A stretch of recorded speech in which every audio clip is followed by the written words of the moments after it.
I'm starting the live stream. Hello everyone, this is Jill Maths on twitch.tv/James Monroe. I've said my channel name, and let's do a shout out as well. Shout out to Amex Rara, who is following this channel as of just last week. Welcome to the channel. And also Maria Turner, who subscribed, followed an hour ago, which is a bit surprising because I'm pretty sure you were already following Mary. But there you go, there's a trick. If you would like me to read out your name every week, just remember to unfollow and then follow again. Although, as Herb will tell you, this can put you down a list of, there was a point where we had a list of the first 200 people or something to follow, and Herb was not on it due to some shenanigans.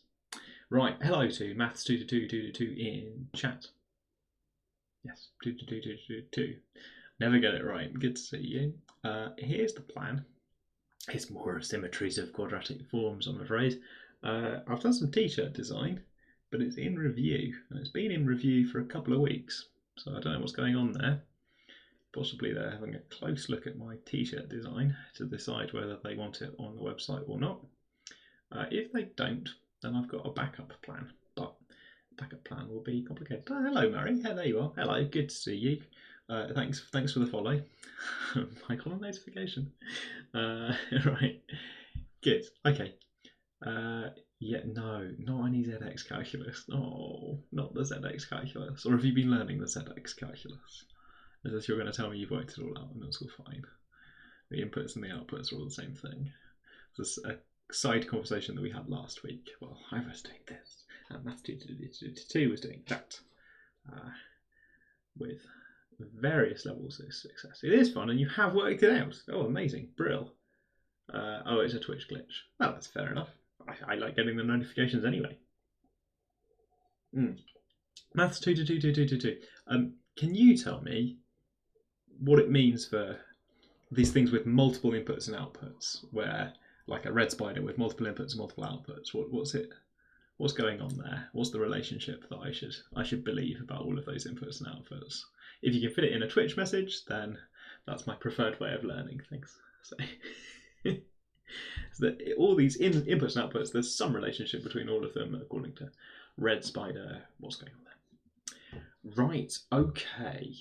What have I got? I've got some facts about symmetries of forms, and I think my aim for today is I would like to know what this fact is for. What is this proposition 5.7 for? I'm going to put y in the margin here as my sort of aim, because at the end of last week we sort of struggled through this proof that, let's read it again, this proof that divisors of the discriminant that are odd or twice an odd number, there is a form that has a in its topograph of one of these forms, and if a is square free and the form of discriminant delta with a in its topograph is unique, and a appears in the topograph only on a reflected line of a mirror symmetry. And I don't know why we've done that. The proof is not that easy, right? We went through some different cases to think about twice an odd number. What does that mean? And we had to do division mod 4, which is exciting.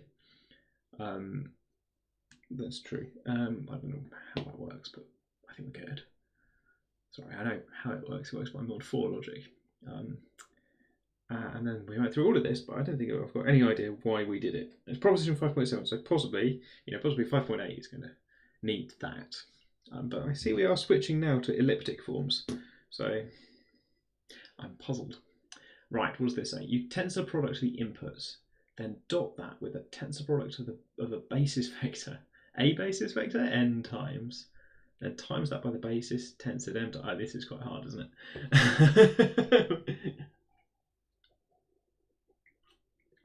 You are the same thing for the corresponding basis vector.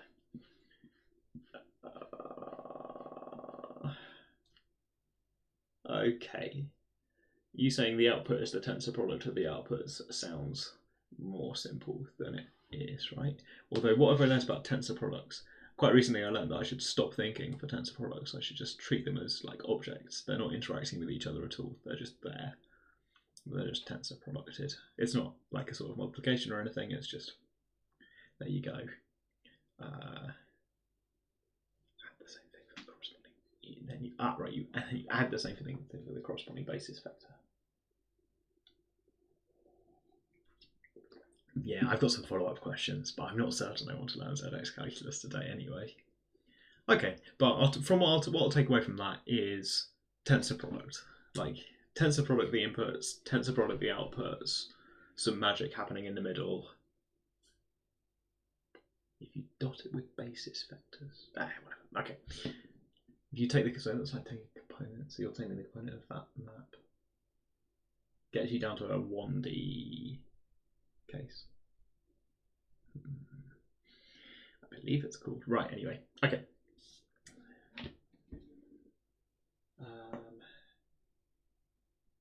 Yeah, I suppose what I haven't understood is what you actually do with all of these once you've tensored all your inputs together.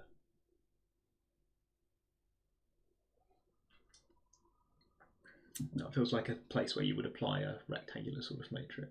But never mind. Anyway, I'll go and look it up. You've motivated me to go and learn about this. I can't try an example because I don't know. Right.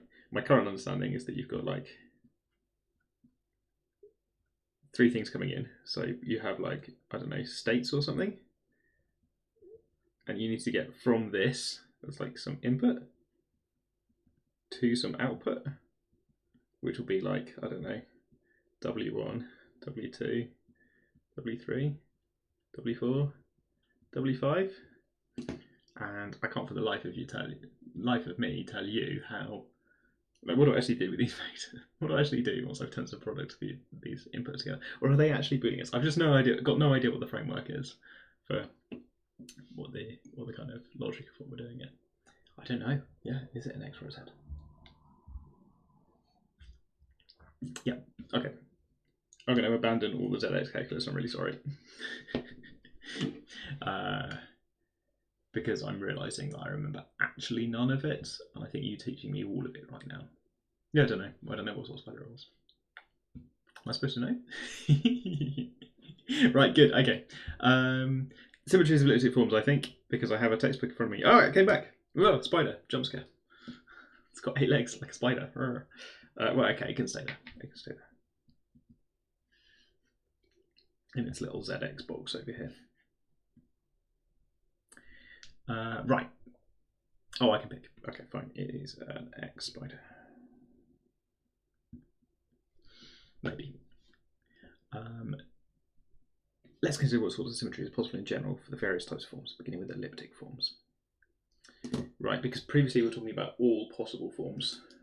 We were just talking about odd numbers, so we weren't worrying about positive or negative numbers.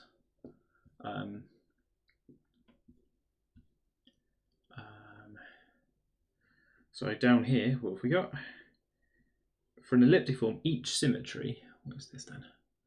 For an elliptic form, each symmetry must take the source vertex or edge to itself.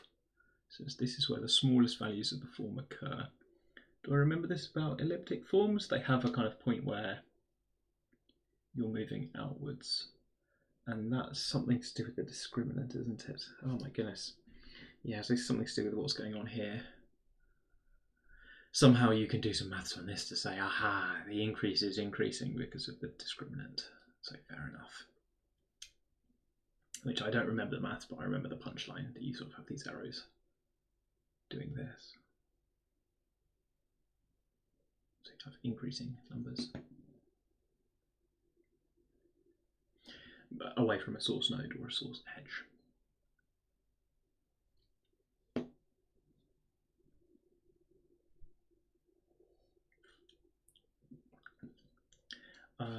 I've moved on, sorry. If a symmetry does not interchange, the 2 ends of the source edge, then the symmetry must be either the identity or a reflection across a line containing the source edge. Right, great, okay, so if you've got this source edge, then you can flip it, I don't know, A, B, C, D, you can do this mirror symmetry. You can flip it like that, or the identity. If symmetry does interchange, then it could be, well, those combined with the other sort of reflection. So 2 options, reflection across a line perpendicular to the edge, or 180 degree rotation, which is composition of the 2 reflections. Hooray. Referring to the thing on the right, this rotation can only give a symmetry if A equals C and A plus B plus C is A minus B plus C, which is equivalent to having B equals 0. Thus the form is this, and so if it is primitive, it is just x squared plus y squared. This is a special one, so this is the only one that has 180-degree rotation. So the only primitive elliptic form with 180-degree symmetry about source edge, because you'd need this to be this and you'd need this to be that, and then you just get too much reduction. Note that multiplying any form by a constant, I care about that one quite a lot though, because that's the sum of two squares one. That's the one I care about, right? Which numbers are the sum of two squares? Which values does that form take?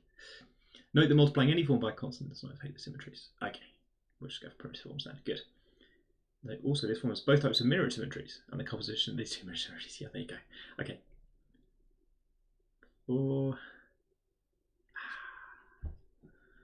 I just don't think it's going to go well for me. I just don't think it's going to go well. We can try it as a sort of party thing. Maybe we'll do it just once as a sort of party. Do I get to read along a textbook, or do I just talk to you in Twitch chat? We'll do something stupid at 5 o'clock. There you go. You've spent a week learning calculus. Let's learn some calculus. I linked to a website from Maths Club, which I hadn't read. So maybe I'll go and find that link again so that I've got something to read. Or maybe we'll work on some examples. Something. Good. Right, okay. But I've got more symmetries to think about first. You've read 100 pages of Senex calculus, blimey. Okay. Right, you're teaching me. For a source vertex, a symmetry must take this vertex to itself. If a symmetry is a rotation preserving and not the identity, you've got degree 3, right? 1/3 or 2/3. Oh yeah, or 3/3 for the identity. Okay. 3 levels must be equal. Yep, so source vertex is the lower vertex of the figure above. Right, A C is A minus B minus C, which says it's this one. So this is the only one that is primitive, elliptic, and has 120 degree symmetry. Primitive, elliptic, form, 120 degree sim, and it's the only one. Okay, the other sort of symmetry for a source vertex is reflection across the line containing one of the 3 edges to meet the source vertex. Oh yes, I hadn't thought of that. That means that 2 of the numbers are the same. Only time there can be more than one such symmetry is when all 3 adjacent labels are equal. So again, yeah, off you go. Okay. Easy to recognise exactly when symmetries occur, namely when at least one of these 3 inequalities become an equality. B as 0, or B as A, or A as C. Again, using the figure above, which we had a picture of some generic situation, when B is 0, one has a source edge with mirror symmetry across the perpendicular line. So this is now the general case, but we're talking about spotting whether it's got symmetries. Oh, this is really good for the class number thing, right? Because we've been looking at these. But they weren't reduced. So if you can reduce your quadratic form, then you can start to think about whether it's got symmetries or not, which will help you calculate the class number. And it's when you get an equality, which we spotted along the way, I think. We had some cases where A was equal to C and we started getting nervous. I think we spotted that anyway. When I'm thinking about a week ago and 2 weeks ago, and we did loads of examples of working through the class number of various numbers. So A and C are the 2 smallest levels on the graph. Reduced forms that one occur when the smaller 2 of the 3 levels. This thing does use long sentences, doesn't it? Okay, so first case, when B equals 0, one has a source edge with mirror symmetry across the perpendicular line, x squared plus cy squared. They're describing the symmetry. What are they describing?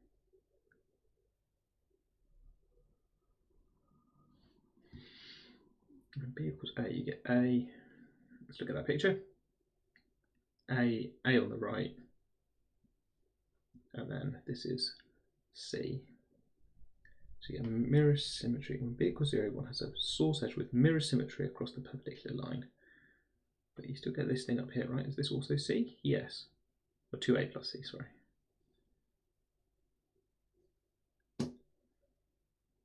Nope. No, don't like it. B. A equals B. B is the label on the edge, not the label on the region. Yeah, when b equals 0, you can just, flip minus signs on the x's and y's. And I feel like we've gone to great effort to describe this geometrically, when if b equals 0, then the symmetry is obviously just like flipping the sign on x, flipping the sign on y. Do both of those if you want to.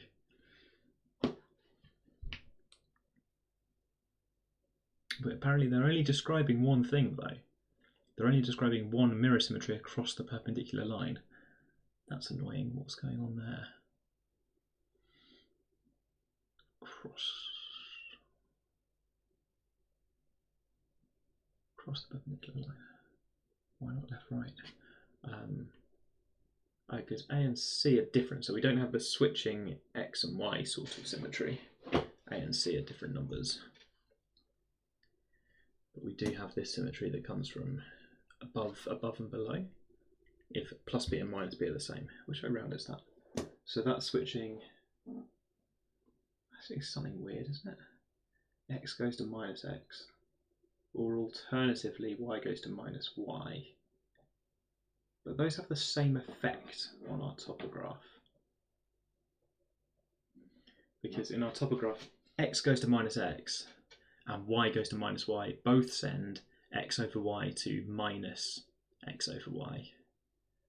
So both of those are the same symmetry of the topograph, even though they're different symmetries of the XY plane. Because we always get a sort of symmetry from thinking about, if you like, thinking about negative y. So if you plot the values across the xy plane, you always have points opposite through the origin having equal value.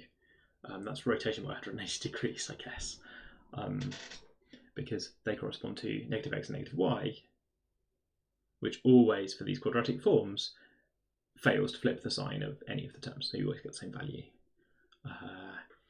Which is why our topograph thing only looks at kind of fractions y over x, where if there's a minus sign in one of those, doesn't matter which. Okay, that's taken me a while. It's because when you look at ax squared plus cy squared and you think what are the symmetries, when you think about x changing or y changing, you think you have 2 or 3 or 4 symmetries, but in fact it's just 2, identity and flipping, because there's a whole sort of symmetry that we're ignoring. Fun. Okay. When b equals a, we have this thing, so we have symmetry across the lower right edge. Excuse me. I reckon we can interpret this. So b is the difference here, so this would be a plus b plus c. So I'm going to write 2a plus c. Or if you like, c, a plus c, 2a plus c. Arithmetic progression across the places. Woof, here we are. So you get mirror symmetry across the lower right edge like this. Because broadly speaking, you've got mirror symmetry at this point in what's going on, and then from there you can symmetrically deduce other values at other places. I reckon we can do this.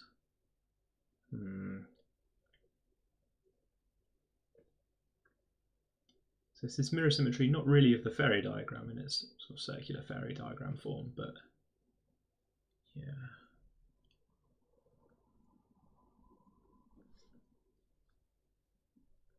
What does this swap then? So this swaps, I think, the values that you would get at 0, 1, kind of x, y is equal to 0, 1, and down here x, y is equal to, and this is going to be, I think, 1 minus 1, with a minus sign somewhere. It doesn't quite matter where. I think I'm going to put it in the first one. Minus 1, 1. Up here is 1, 1. The value when you put in 1, 1, because a equals b. It doesn't matter where I put that minus sign in there. So, what's going on? We've got a symmetry that switches x is 0 with x is minus 1, and keeps y the same at 1. So maybe this is just a symmetry where you keep y the same and you do something with x. So this is a symmetry of a parabola, by the way.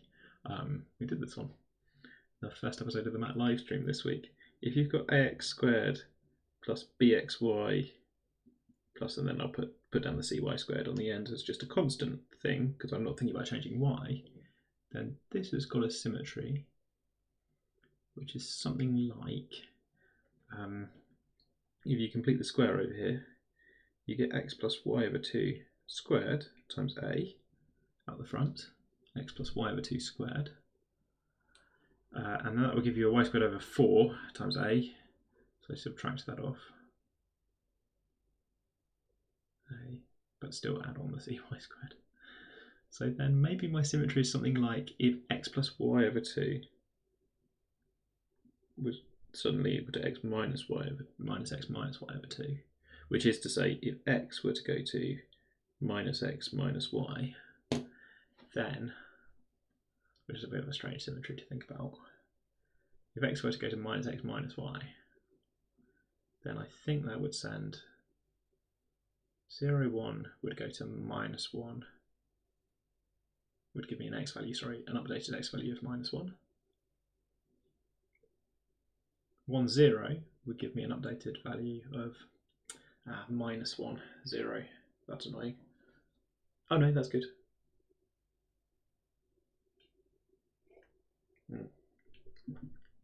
That's bad.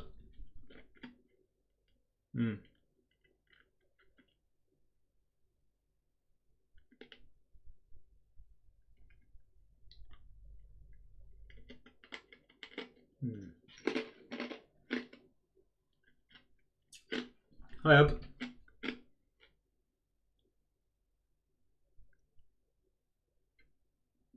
We've got a symmetry going on. Which ate an ice cube. Shouldn't have eaten an ice cube on stream. I don't know why I thought that was a good idea. Welcome to the stream, Ab. Good to see you. Yeah, right, sorry for the noise. We're thinking about this symmetry, which is a mirror symmetry in a particular line. We've got it switching regions on here, and I'll try to write that as a symmetry, but I'm not quite sure I've got it right, because at the moment I've got this. In chat, maths 2222222 has got, I think, the same thing as me. Yeah, but I'm worried that doesn't fix the same point, right? So shouldn't this thing stay still? And this is 1, 0, and I have it going to, after the transformation, minus 1, 0, which I'm worried about. Maybe 1, 0 and minus 1, 0 are the same thing. Yes, I think they are. I've decided they are. That's okay then. 1, 0 and minus 1, 0 are the same. Because, because of the minus sign thing. 1 over 0 is the same thing as minus 1 over minus 0, but minus 0 is the same thing as 0. So this is fine. Yeah. Okay, this is fine. Yeah, okay. I talked myself into it. This sends 1, 0 goes to minus 1, 0, but we have this thing where you're allowed to write a minus sign in front of both numbers, and then that's considered the same point all the time. Good, right, okay. Good, so that transforms things in the right way. Using infinity a tiny bit. Right. I haven't understood the reasoning in the page at all, but hey. Since A and C are the two smallest labels and regions of the program, I think it's just another fact about elliptic forms that I've forgotten from a couple of months ago. Reduced forms like this occur when the smaller two of the three labels at the small source vertex are equal. Okay. And okay, so are they larger or smaller? Is it like this or is it like that? Maybe. So it's this one, this is B equals A, and this is A equals C. And I missed this. And when A equals C, mirror symmetry across the central edge. So you look at the smallest values and see if you have a pair and then a larger one, or a pair and a smaller one. Right. Certain combinations. Oh my goodness. Right, let's think about combinations very quickly, if we can. If b equals 0 and a equals c, you get this, which we've talked about already. If b equals a equals c, oh my goodness. Other cases? So if b equals 0 and a equals c, that's allowed. If b equals 0 and b equals a, that'll be an interesting one. That's down here. Oh, they're about to tell me that's impossible. B equals, if b equals a is equal to c, that's something interesting. If you've got 2, so if 2 of these 3 are equal, then it might be like that, it might be like that, or it might be the outside ones. 2 pairs being equal. 4 things, 3 inequalities. What if some of them are equalities? Subcases. Chill maths, keeping it chill. Oh. Right. Both types of mirror symmetry as well as 180 degree rotational symmetry. Possibility is b equals a. Yeah, okay, so we've had that one. B equals a equals c, so you get that one, we've had that one. These are the only combinations of equalities that could occur, since we must have a greater than 0. Otherwise, the discriminant in that case is 0. B squared minus 4ac. Yeah, so if a equals b equals c, you get this 120 degree stuff that we were talking about up, where you have a point with three values equal, and then whichever way you go from there along your binary tree, spreading out in each direction, you get the same stuff. So yeah, and it should be about a strange point, right? About some weird point down here. Because writing a x squared plus xy plus y squared kind of breaks the symmetry a tiny bit. Breaks a symmetry in how we're writing these things. We have rules about reduced form, which says there's nothing actually wrong with the expression a x squared minus xy plus y squared, and that's got 120 degree symmetry as well. But we're writing things in reduced form, which I believe says yes, this middle term is supposed to be positive. Why not? Cool. Okay, so they can do some symmetries in special cases. I still don't really care. I'm sorry, book, you've got to make me care. What's 5.8? Are we getting there? No. For reduced elliptic forms, this exhausts all the possible symmetries. Since then, the values are all distinct. The first time this happens is with this, when the form is that, and the discriminant is minus 23. Did we think about minus 23 before? Possibly. Was minus 23 one of the ones that we thought about in an exercise? It'd be fun if it was. Oh, all those cases. Yes, it was. We did think about minus 23. We found something that didn't have any interesting symmetries. Because that exercise was structured so that you would find symmetries later on, and they would interfere with your class number calculations like this later on. So they had to start with 23 as an example. I now understand why they did a thing. That's good. I suppose also it's nice to go 1, 2, 3 as your first example. Cool. Right, hyperbolic forms now. And we're going to talk about symmetries, about periodic separator lines. Always have translational symmetries. Now, we've seen some cases where they have glide symmetry, sort of. Some cases where they have reflectional symmetry across the line. Which ones will we find? For a hyperbolic form, each symmetry must take the separator line to itself. Yeah, fine, because they separate positive and negative values, so symmetry's got to respect that. If it's a simple geometrical fact, but the symmetry of line L that is divided into a sequence, what on earth is this sentence going to say? Long sentences. It is a simple geometric fact that a symmetry of a line L that is divided into a seq of edges, say of length 1, extending to infinity in both directions, must be either a translation of line L by some integer distance in either direction, or a reflection of L fixing either a vertex of L or the midpoint of an edge of L and interchanging the two halves of L on either side of the fixed point. What's that long sentence? Ye old classic 5-line sentence. But it's alright. It's just telling me a fact about lines, right? You draw your symmetry, you draw your separator line, it's divvied up, and you want to do a symmetry where you can shunt it, you can flip it, or you can flip it this way. But if you flip it this way, you've got to play along with the markings, right? So you can flip it on a point, or you can flip it halfway between a point, but you've got to send the points to points. So, symmetry. I think that's what they're trying to tell me. Yes. This can be seen as follows. All right, here we go. Symmetries of L are assumed to say vertices, vertices. Yeah, here we go. Points got to go to points. Suppose the symmetry T sends a vertex V to T of V. And if T preserves the orientation of L, it must be a translation along L by the distance from V to TV. But it might glide, right? Can it glide? Wouldn't be orientation preserving. So one can see by considering what T does to the two edges adjacent to V, then to the next two adjacent edges on each side, and then so on and so on and so on. If you move this point over here and you're orientation preserving, then the edge coming off it is also coming off it over here, same way up. And similarly working forwards and backwards. Relative structure. Okay. That's right. And then they're going to describe a glide, right? If T reverses the orientation of L, then neither T of V equals V or T fixes the movement. No, what?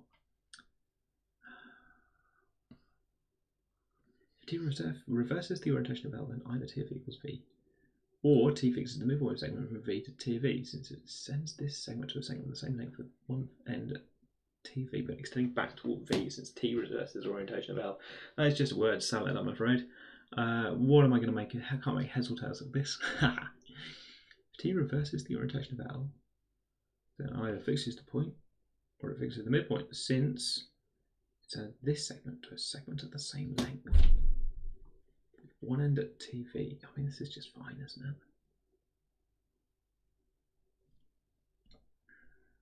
Yeah, okay, fine.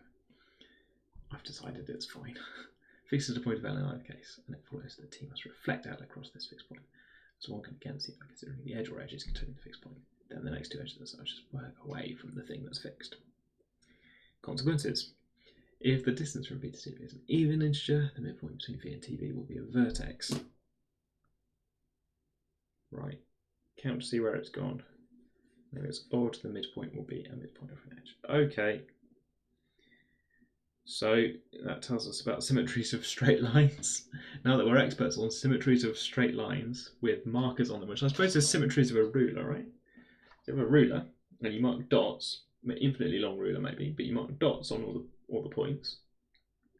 And then you want to put the ruler down somewhere so that the markings on the ruler line up with the dots. Well, you can do translation, you can do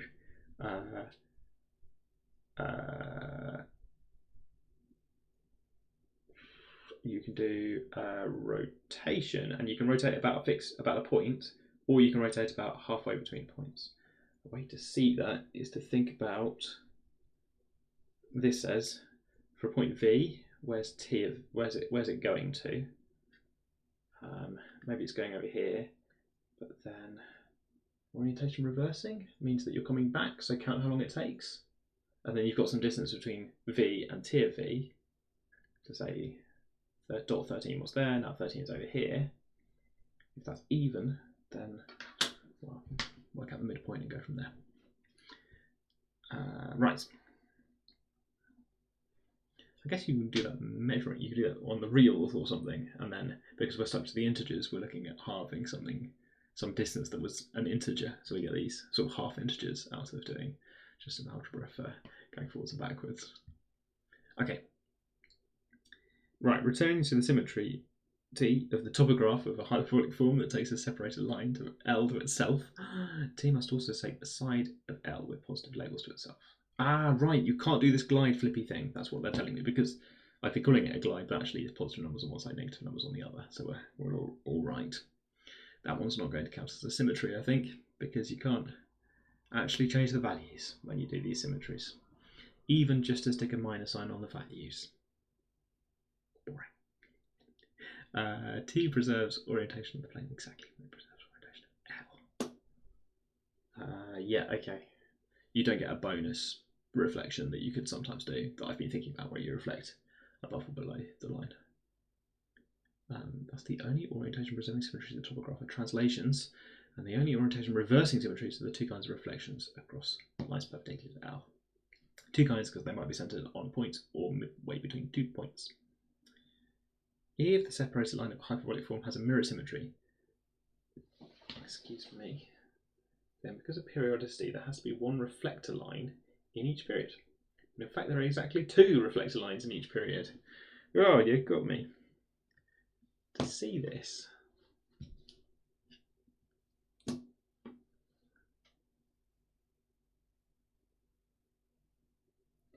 always exactly 2?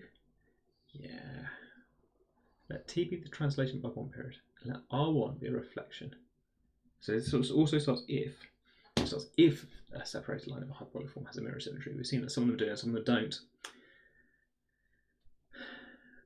Exactly 2. Let T be the translation by one period, and let R1 be a reflection across the reflected line L1. Now consider this. Reflect once, then translate.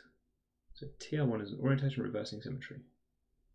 L2 is a line halfway between L1 and T of L1. Then, oh my goodness, right, okay. L2 is the line halfway between L1 and T of L1. Is L1 the reflector line? Yes, so your reflector line is perpendicular. I hope there's a picture on the next page. Then that thing goes to L2. Oh my goodness, right, here we are. Understanding maths. It's not always straightforward, is it?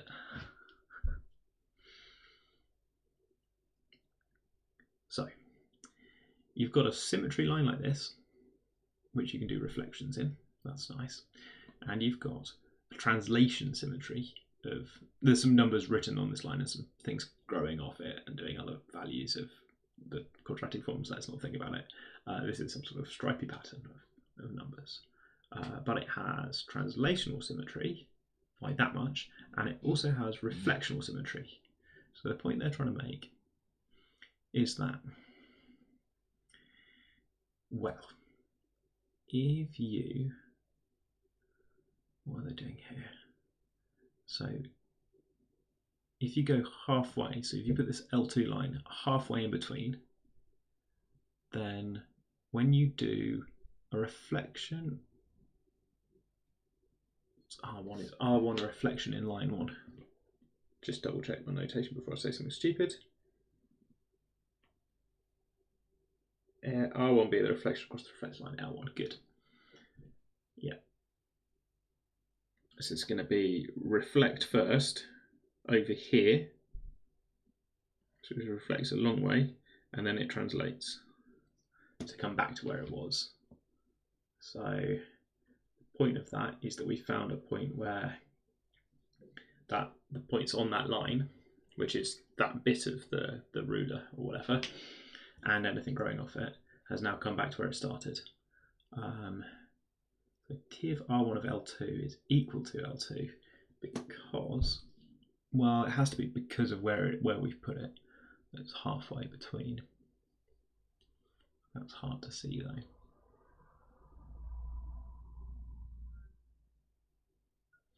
So R1 of L2, let's see if we can just do algebra on it. R1 of L2 has to be, so we put L2 halfway in between. That must mean that this distance A is equal to, we've done R1, so it's equal to this distance A, and then we've done a translation, but we've made sure that this distance A is half the length of the translation. So the translation is twice A, which will get us back to where we started. So it's the fact that A is half the translation. We have this translation over here, we go halfway. This is a fact about reflections and translations in general, I think. The composition of a reflection and a translation is the same thing as a reflection in a different line. Yeah, so you have x goes to, let's do this composition. So if you have x goes to A minus x for the reflection in A over 2, which is the first time you learn about reflections in A-level or equivalent. They don't talk about reflections in unusual lines, but here we are. So this is a reflection in x equals A over 2.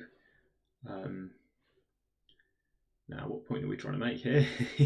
What are we trying to say? We're trying to say if you've got translational symmetry. Let's start from the start.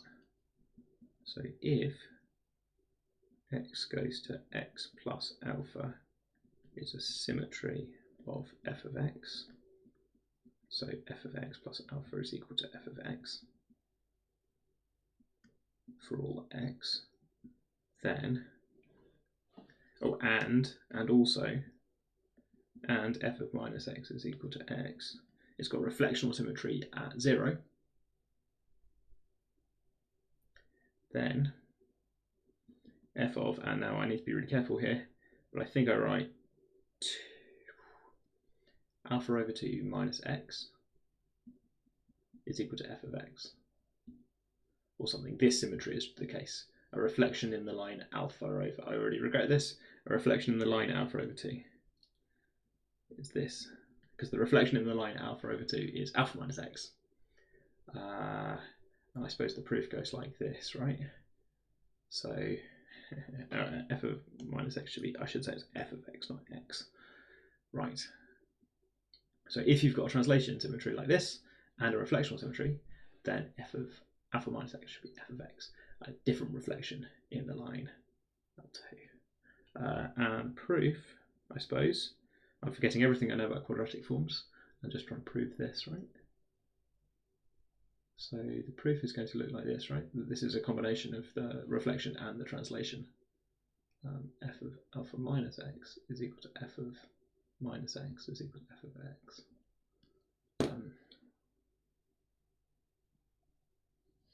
So for any point, where are you? In particular, f of alpha over 2 is equal to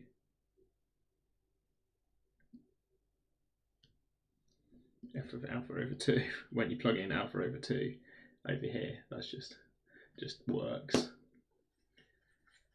So I guess here I'm using more of the algebraic facts about how these translations look and how these reflections look. But I think it's the same maths. That if you have a translation and a reflection, then you can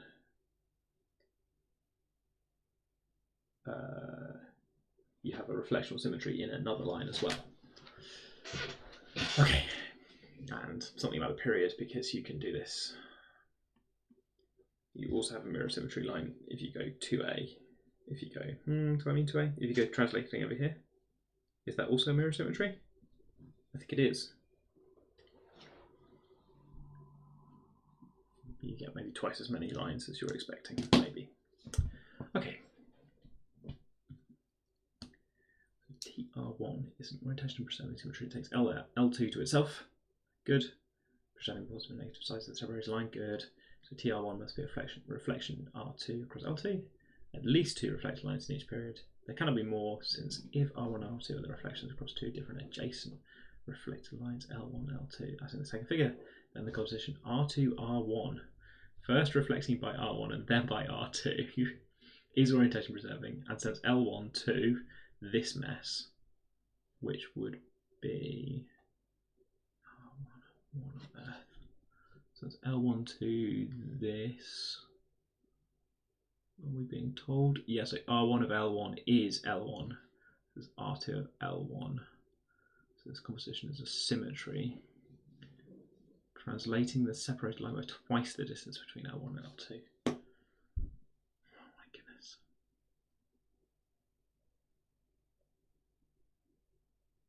The distance between. So this composition is a symmetry, translating the separator line by twice the distance between L1 and L2.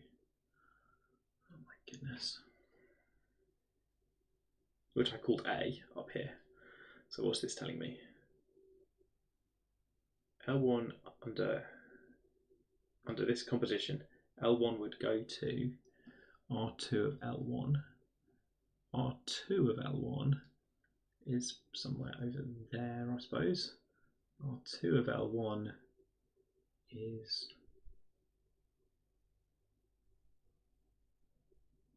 this composition of symmetry.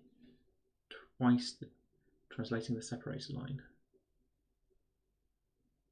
Right, it's orientation preserving, and it's moved this point over here, just twice the distance between L1 and L2.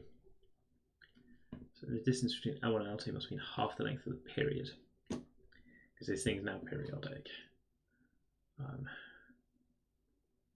Otherwise, if the translation were some power of the basic periodicity translation with n greater than 1, it'd be fewer than 2 reflection lines in period. Gosh, okay. So we found something periodic. We found something that's a multiple of the period, and there's this throwaway comment at the end to say, oh, by the way, like, it can't be a multiple of the period because, which I'll write as t to the n, but it can't be a multiple of the period because then you wouldn't get enough. This is quite a muddy argument, I would say.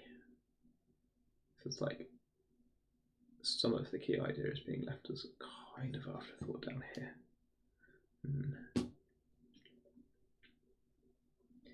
Okay, I still don't care. Sorry, book, but fine, okay. There's some facts you can tell me about symmetries of straight lines. Lovely. Okay, am I going to skip this? Remaining 2 types of forms. Oh, I have skipped it, whoops. Didn't actually mean to skip it. Okay, so 0 hyperbolic forms. There are 2 regions labelled 0, have a border range in common. The symmetry must take this edge to itself. Only possibility is then the reflection across this edge, which is always a symmetry of the top graph. If the 2 0 regions do not have a common border edge, they're joined by a finite separator line. Right.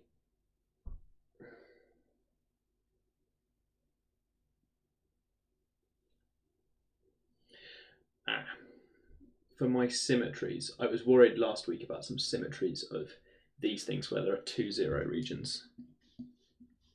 I was worried about there are some like arithmetic progressions going on around each of them, and this is telling me that I should think about positive and negative values and join these things up with a separator line. Feels like an idea that might have been in the book earlier. Join them up with a separator line and then think about what's going on. So before, I think I was worried about a rotational symmetry, but now I'm maybe not worried about a rotational symmetry.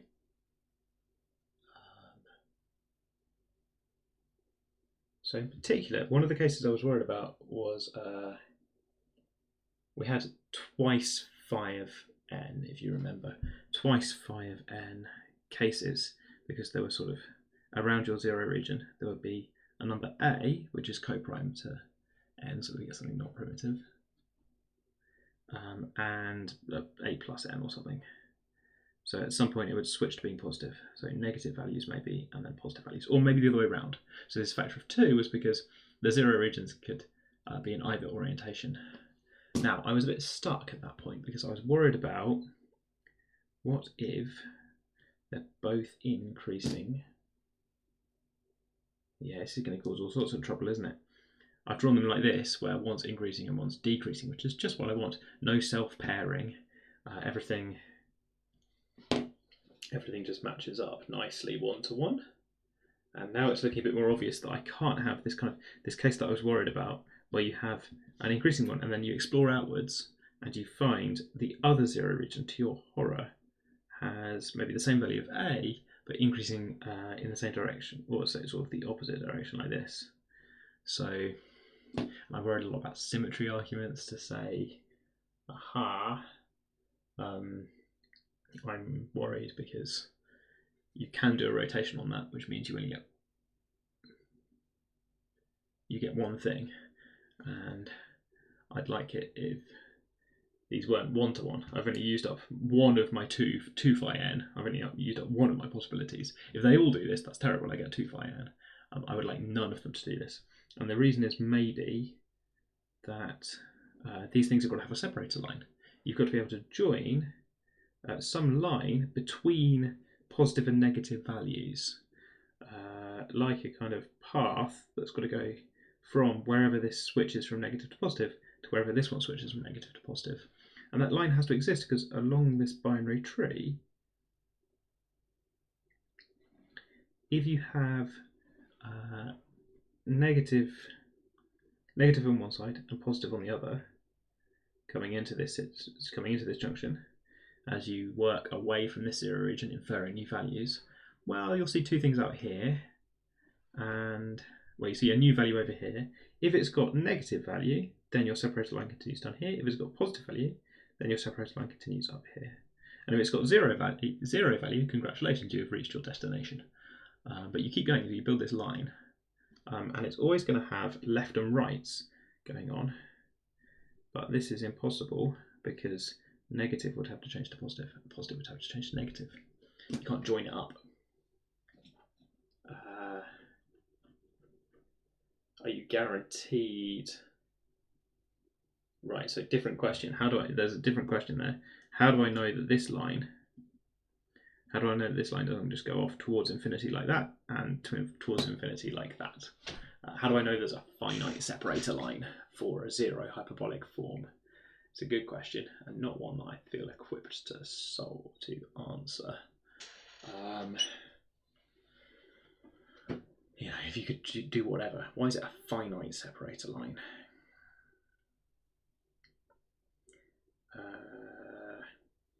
Oh, is this like check all the possibilities, right? Because we know something about the discriminant. So this would be an infinite separator line. But maybe we know the possibilities here. What do we know about the discriminants and related to values? Something sensible, maybe. Maybe you can't have infinitely many different examples with negative, positive. I can't remember the fact. Oh, I'm very upset now. I can't remember my fact.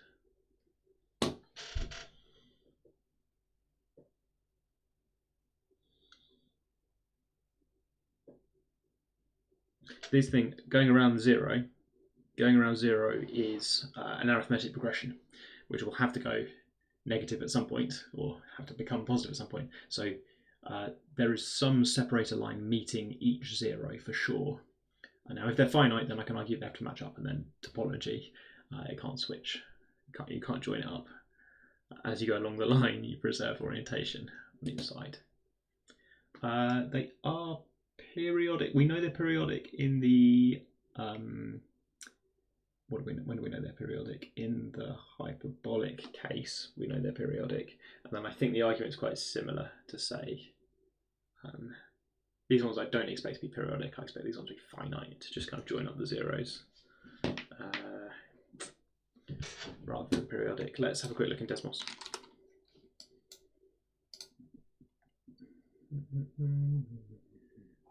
Oh, I can't find it. No, it's this one. Do I want this one? Yeah, this has got. This is the sort we want, isn't it? So we've got the zero region down here, and we've got a zero region over here, and around the outside is this arithmetic progression, which at some point goes negative. So I'm marking a bit of separator line, and then I follow that, right? I see a positive number, so it goes this way. I see a positive number, so it goes this way. I see a negative number, so it goes this way. Oh, and I've hit zero. Brilliant. So that's my separator line. It's a finite thing. Is a finite thing periodic after one iteration? Don't know. And there's some relationship between H, A, and C, right? I think. Is it H squared minus 4AC? I can't remember. Is the discriminant? Let me work it out, I suppose. I remember, of course, that the discriminant, this is good, we're going to solve an exercise rather than reading the book, and this will reveal why we care.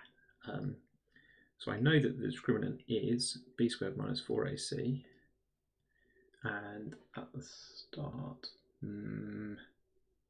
so for example, I've got, in the middle of my Faro diagram to start off with, I've got ac, and I've got a plus b plus c.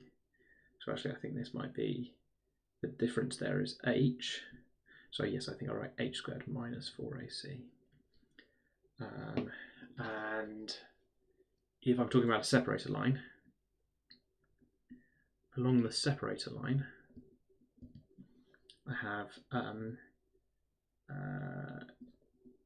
let's say I have some value along here of h, p, and negative q along the separator line. So I have h, p, and q are equal to, well, for example, so e.g., for example, we just saw an example where we had something like 5 minus 2 and, gosh, something like 3. Yep, so 3, 5 and 2. But it must be the case. It must be the case that h squared plus 4pq plus 4pq? Really? Oh yeah, it's a positive square number.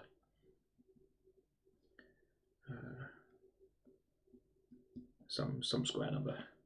Oh, I'm over here now. Positive square number, so only finitely many possibilities.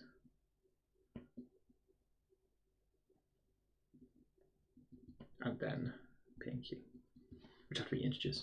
So only finitely many things can happen along your separator line. It's not quite a proof that it can't go on forever, because we've been saying periodic, haven't we? For it goes along forever. Okay, so can I argue that h does something some sort of pattern along the line? Does h always decrease along the line? That'd be nice, wouldn't it? The discriminant is positive. Let's have another quick look in this picture. So here h is 3 because the sequence goes 0, 3, 6. And over here, we go from 5, 4 to 3, so h is 1. And then over here, we go from 6, 1 to minus 4, so h is minus 3. So I think h really is decreasing. Can I prove that?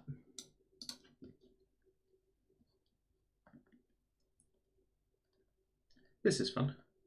So I've got some value of h, and I've got values p and minus q. And then I know that this one is going to be p plus h minus q, which might be positive or it might be negative. And I suppose that's the key, because if p plus h minus q is positive, then my next line is going to be down here. My next bit of the separator line is going to be down here.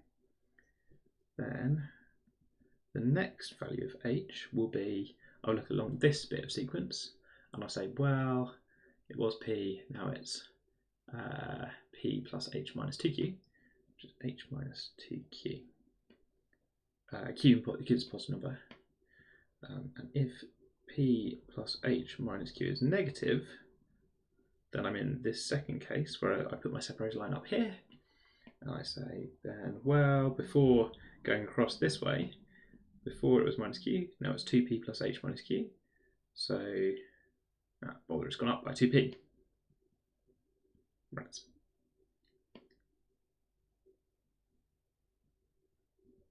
Is that true? Did it sometimes go up, sometimes go down as we turn left and right? Oh, I was hoping it'd be simple. So 3, and then 5 and 4, it's minus 1, and then 6 and 1, minus 4, 6, 1, minus 4, so minus 5, even lower. And then finally in here turning, it goes, I'm struggling to read that one now, minus 2, minus 1, 0, it's gone back to being positive, it's gone up by 2q, 2p. Bother. Okay, so why can't it get into a periodic loop?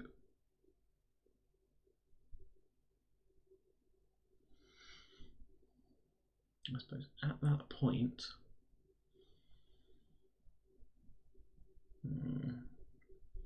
things can only increase in magnitude going away from the separator line, so 2 can't exist. Zeros end the lines. It must be funny. Well, yes, I'm trying to prove that zeros end the lines. I'm trying to prove that it doesn't do this, where I have a separator line starting over here that wombles off to infinity or somewhere over here, and I have a bit of separator line over here that wombles off to the edge over there. I'd like to know why that's not possible. Apparently these things only have finite separator lines. I can't remember why. I was trying to work it out.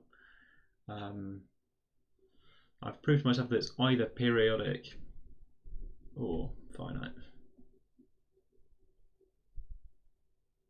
Yeah, that would be 2 bits of a separator line. I don't know why that's not allowed. I've drawn 2 separator lines, yes.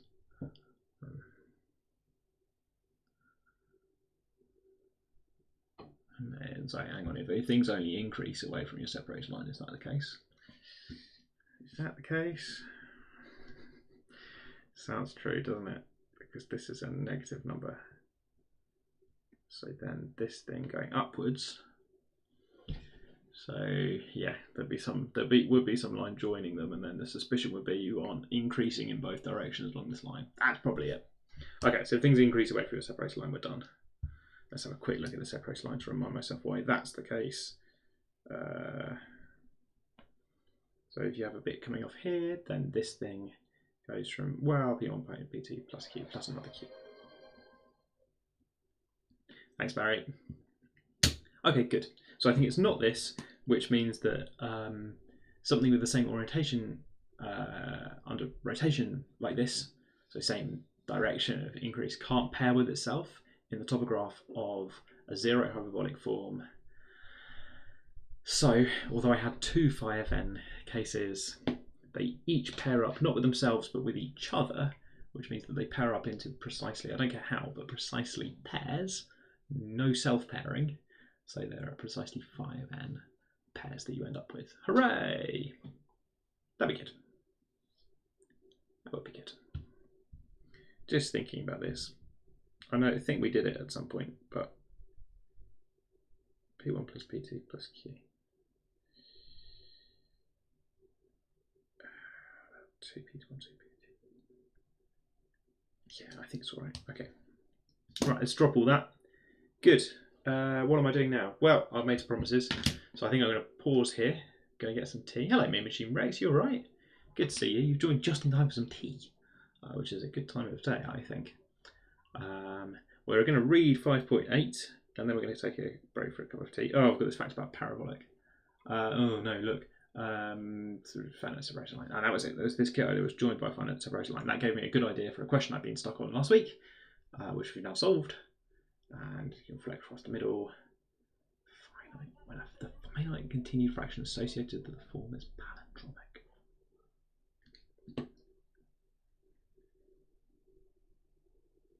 Continued fraction. I don't think I know what this means.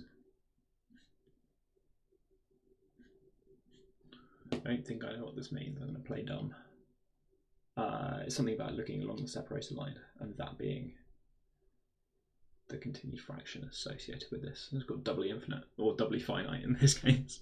Doubly finite. Right, that's the stupidest thing I've said this week. Doubly finite. It's a doubly infinite sequence. That's one that goes on infinitely in both directions. Doubly finite. It's on this. Finite at both ends.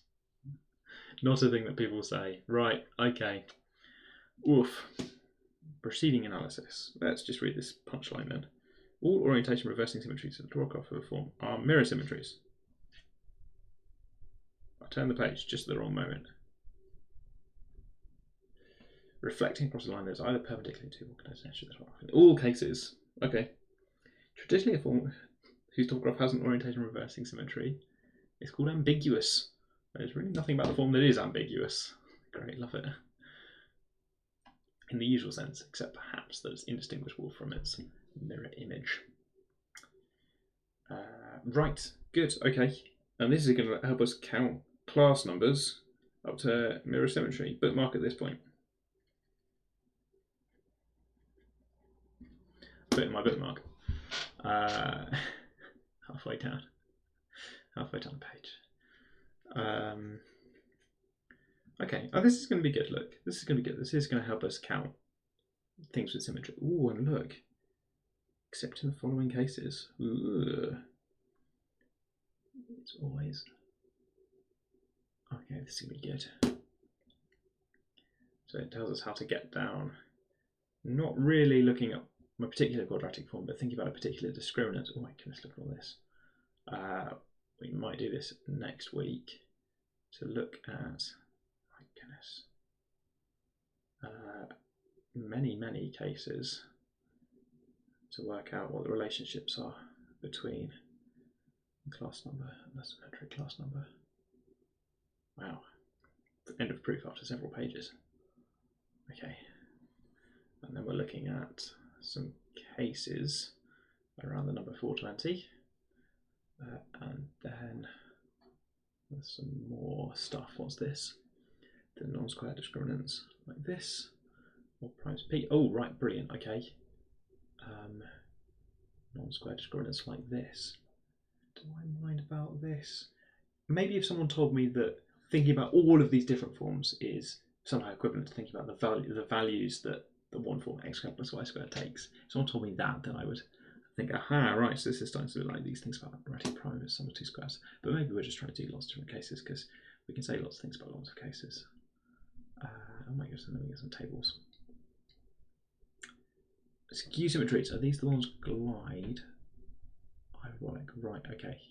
Not actual symmetries, good, but they are going to make it into this book. That's going to be good. Wow, okay. It didn't censor that for me, so sorry anybody watching on the YouTube replay who saw this. I don't think it was censored up there either. Right, good, okay. Apparently, depending on regions and territories that you're watching in, you might get extra amounts of censorship. That's good to know, isn't it? Charting all forms. Oh yes, there we go. Yes. Ooh, that's a fun picture. Looking forward to that. And then later on, right, okay, so this is forms mapping. It looks like forms mapping to points on the Faro diagram or something, but only ones with b equals 0. We'll try and map all of those. Horrible change of areas for variables formula. Oh no, that's not too bad. That's not too bad. And then some symmetries. Some other ones with some sort of, oh crikey, tangents to ellipses, fun. And then further and more of that, crikey. Charting all forms looks like quite hard work, but that's section 5. And then we finally get to working out the basic representation problem of determining which values a given form can take when x, y, and integers, or in other words, which numbers can be represented like this for some choice of integers x and y. I absolutely care about the case a equals 1, b equals 0, c equals 1, which number are the sum of two squares. But I suppose for free, as a result of understanding this stuff, we're going to also understand which numbers are the sum of a square and 3 times another square. A equals 1, b equals 0, c equals 3, and many other things. Right, okay, which will be very good. So maybe section 6 is the one I really care about. Some primitive pair of integers. How bad's this going to be? Going to have a quick skim of this as well. 3 levels. Whoa! X squared plus y squared makes an appearance. First quadrant of the double graph. Somewhat distorted. Here's some pictures. Conjecture. That looks true. Yeah, okay, fine. So we're going to conjecture the answer. Second example. And there's some conjecture probably. Same sort of behaviour. So we're going to look at some examples, which is always sensible, isn't it? I'm looking at particular primes in different cases. Okay, this is the reward then. If we get through section 5, we get to think about, a special feature of these is that in each case, all forms of that discriminant are equivalent. That's something we care about in section 5. We do get to find out if you can write 1 as the sum of x squared plus 4y squared. Can you think of x and y? Well, we're going to find conditions on the number 1 such that you could possibly find x and y such that x squared plus 4y squared was equal to 1. What does it look like? Pell equation. That's what we're doing, right? That's what we're doing. It's a whole book. The whole book's about that sort of maths. So that's why I've been streaming this content for how many months? Like 6 months of just reading this textbook to try and do that. Right, good. But we're trying something different. I've got to rewind this. About 20 pages, haven't I? More than 20. Oh, that's a gut punch. I've got to rewind about 25 pages. Put it back to where it was. It was bookmark is over here. So only about 20 pages until we get to what I consider to be the good bit. Yeah, chapter 5's been forever. Yeah. Building up to Pell equations since January. Yeah, and the problem is when we get there, I'll have missed a bunch of things. I need to go back. This is just the first time through, chat, right? You should read things multiple times. Right, good. Okay, we're going to take a quick break. I'm going to make a cup of tea. You might like to make a cup of tea as well. While you're away, some adverts will play.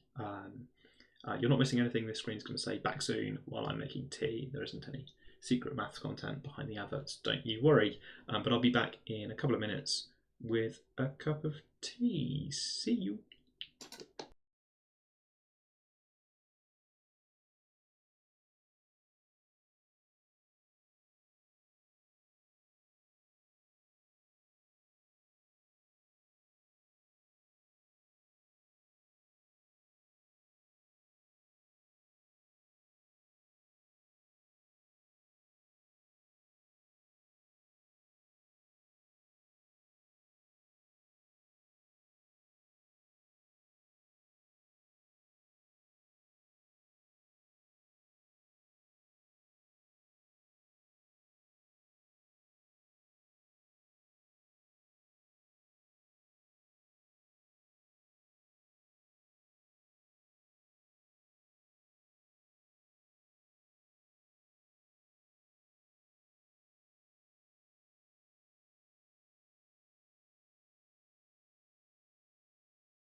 I'm back.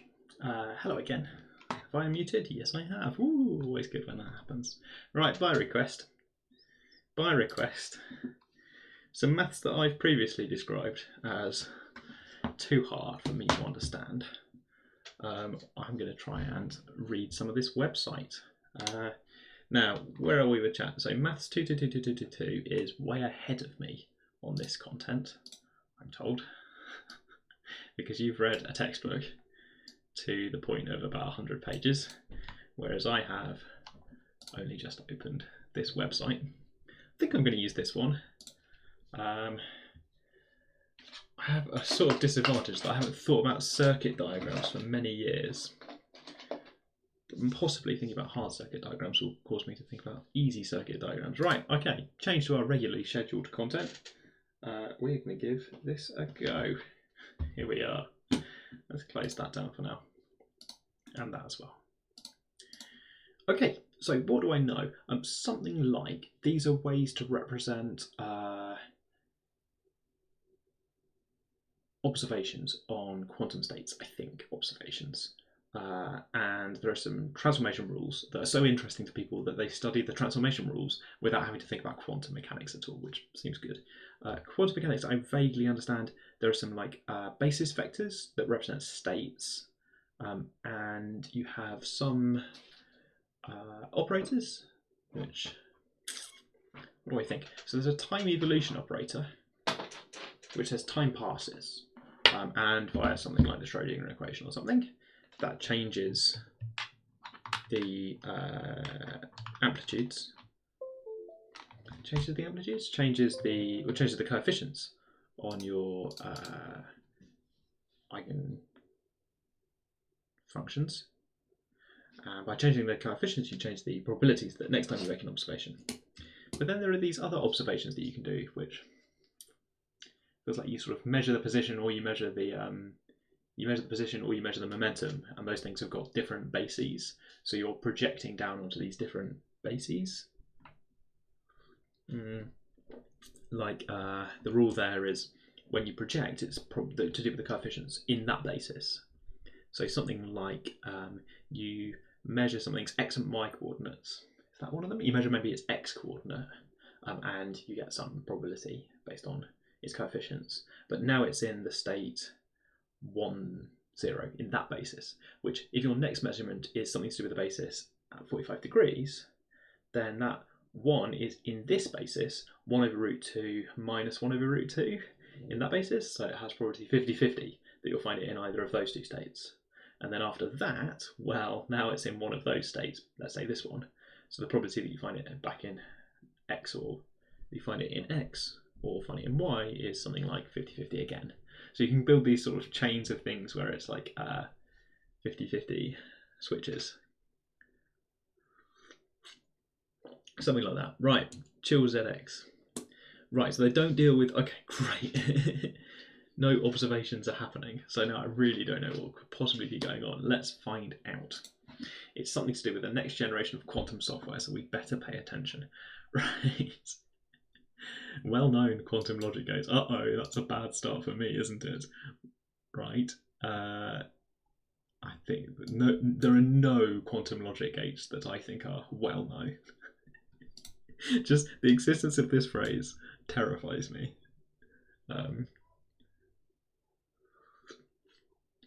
Okay, right. The intermediate steps to do computations with the qubits. Oh, right, okay, right.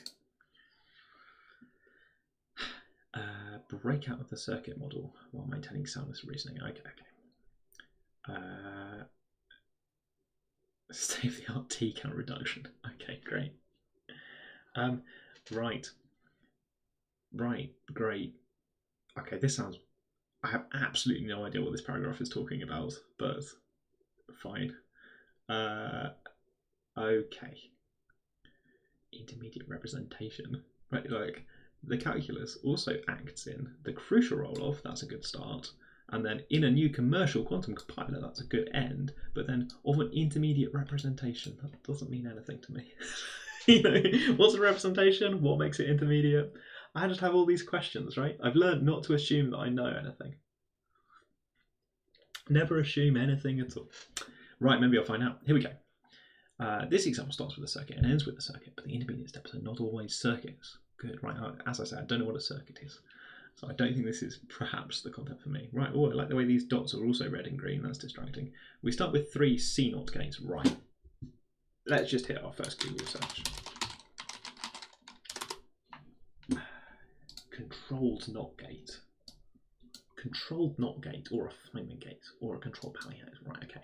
So, what does this do? It can be used to entangle and disentangle Bell states. Brilliant. Any quantum circuit simulates an arbitrary of accuracy using a combination of C0 gates and single qubit rotations. Oh god, okay.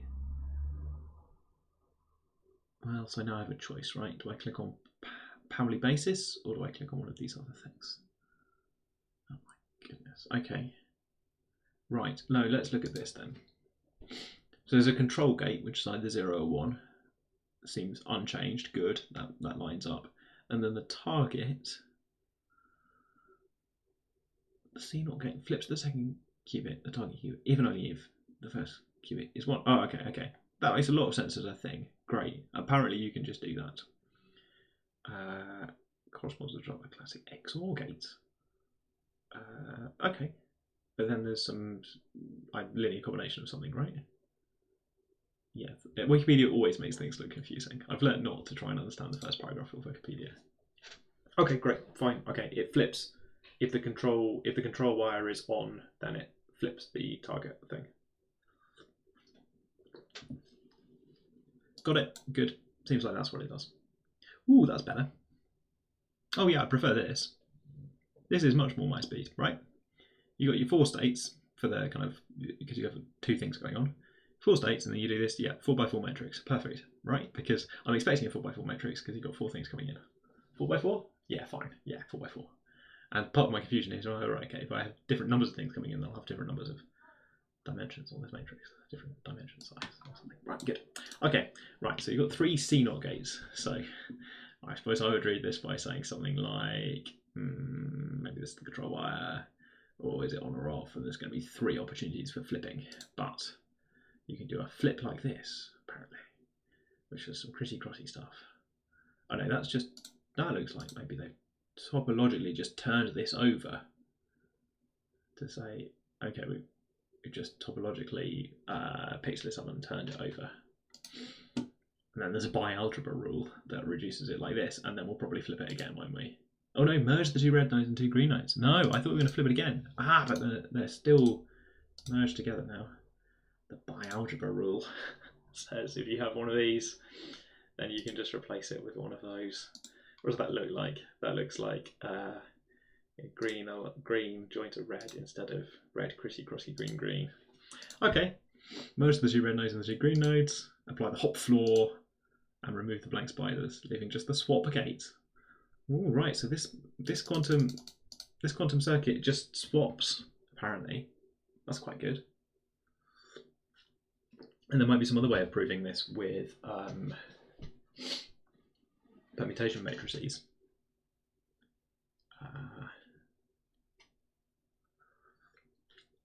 But I don't know what red and green means, so I haven't really understood what this picture shows.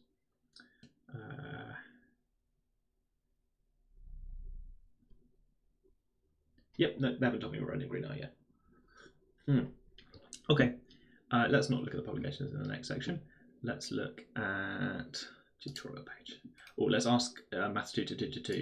Did you get one of these books? Is one of these books the book that you have? Yeah, he's saying X spider and Z spider, but I was hoping you would say control or target because those are the words I was just looking at. Explanation in terms of more words I haven't seen yet. Maybe you got. I think I recommended Quantum in Pictures because who recommended that to me? Somebody else recommended that to me, I think. Maybe you got this one. Look, that was an Amazon link. Right, great. And that one's the Dodo book. Is that with Dodo on the front? Well, Amazon wants me to do stuff. We're ignoring that. Look, right. Okay, let's click on tutorial. A slightly longer introduction, and this does not work well with my scrolling.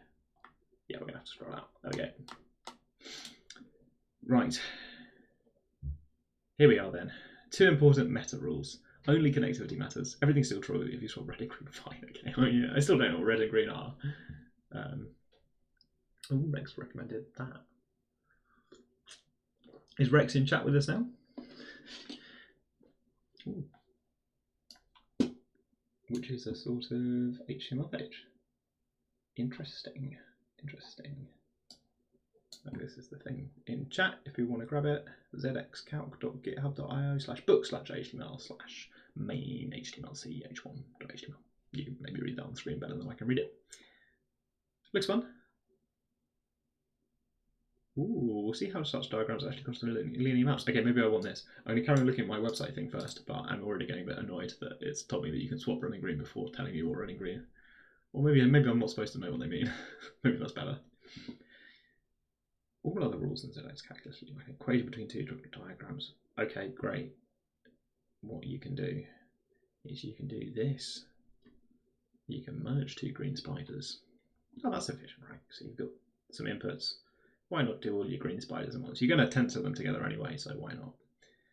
I assume that's the rule, right? You're going to tensor them together anyway, so why not?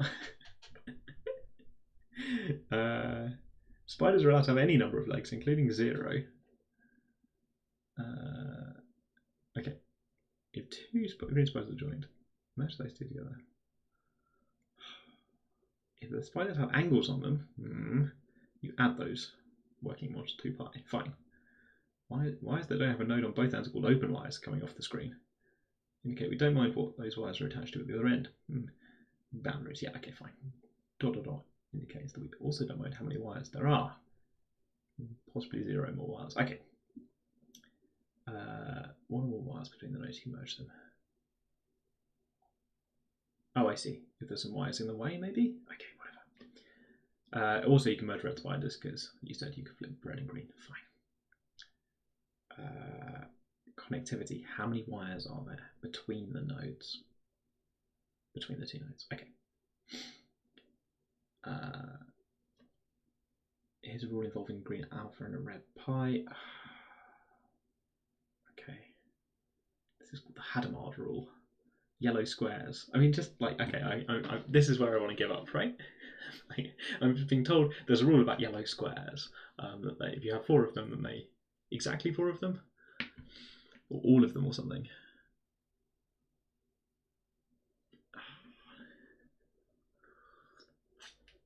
I can't try to prove the rules because I have no idea what a yellow square is. What green and red mean? I can't prove it. Right, okay, I'm giving up on this website, I think. Because this is just telling me how to use rules and move spiders around with no sense of what on earth I'm doing. Like learning to drive a car while blindfolded, right? Like just press the buttons in the right order and things will happen. You can press that button whenever you experience that, and then no sense of what a car is. We're going to try this one instead. Yeah, I'm interested. I have no idea which one's there, right? So I can't check anything because I don't know what the matrices are. Giving up, swapping. This is your idea, right? You should learn ZX. Right, let's try this. Maybe I'm bad at learning. That would be embarrassing to learn, wouldn't it? After running a stream where I try to learn maths. Maybe I'm just bad at this.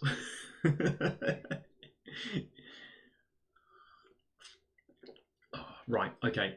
Maybe I'm bad at learning on stream. That'll be a good separator. I love this button down here, by the way. Expand all proofs. I'm going to click it. Oh, collapse all proofs. Oh, that's much slower, or hasn't worked or something. Yep. I regret hitting expand all proofs now. There we go. LA Sensation Black 1984. Good to see you. Right. Do I know Dirac notation? Maybe? Yeah, maybe?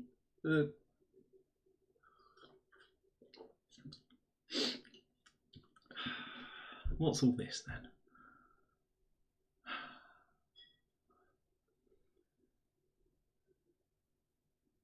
Given a high-level description of quantitation, can we build a quantum circuit to perform that computation? Assembly language for quantum computation.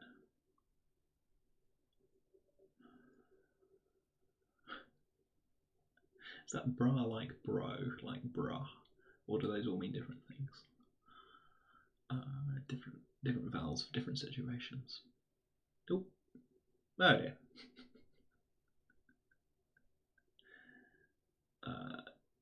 Sensation Black's been timed out for. Welcome back. Timed out for 1 second.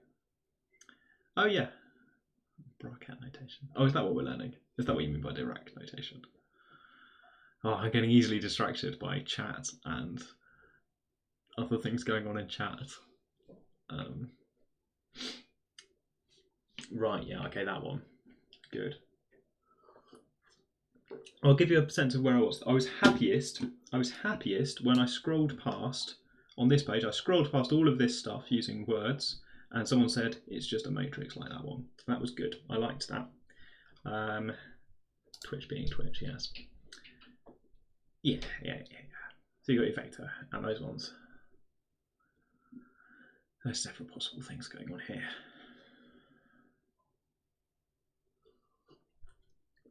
I like this C0 gate. So maybe I just need to learn what red spiders and green spiders are in terms of their matrices. Maybe? Should we try and learn that? Maybe I'll find that in this book. Maybe not. Oh wait, hang on. Is this just going to tell me that this is the only thing going on? Hang on, I've seen something interesting in this paragraph. Yeah, okay, here we go. Programming high-level quantum programming languages. Don't get. Yep. At the time of writing, not clear what genuinely quantum features are useful to have in quantum programming languages. Okay, right, good. Using Python. Will you do them in the Python book? In addition to program written in a high-level language, a high-level description of quantum computation can be various other things, but computation could simply be a big unitary matrix. Yes, that's the interesting thing I've seen. Yes. The way quantum processes are modeled mathematically. Yes. big matrix, please. However, this method of representing a computation grows exponentially in size with a number of qubits. Yes, because I need 2 to the n for the height of the thing. I mean, that matrix I just showed you was 4, and there was only 2 qubits. It's going to go qubits. It's going to go 2 to the n, right? Yeah, okay. Very, very large matrix. So it is not feasible. Oh no. Okay. We don't personally find staring at a matrix full of numbers to be the most enlightening way to understand what's actually going on.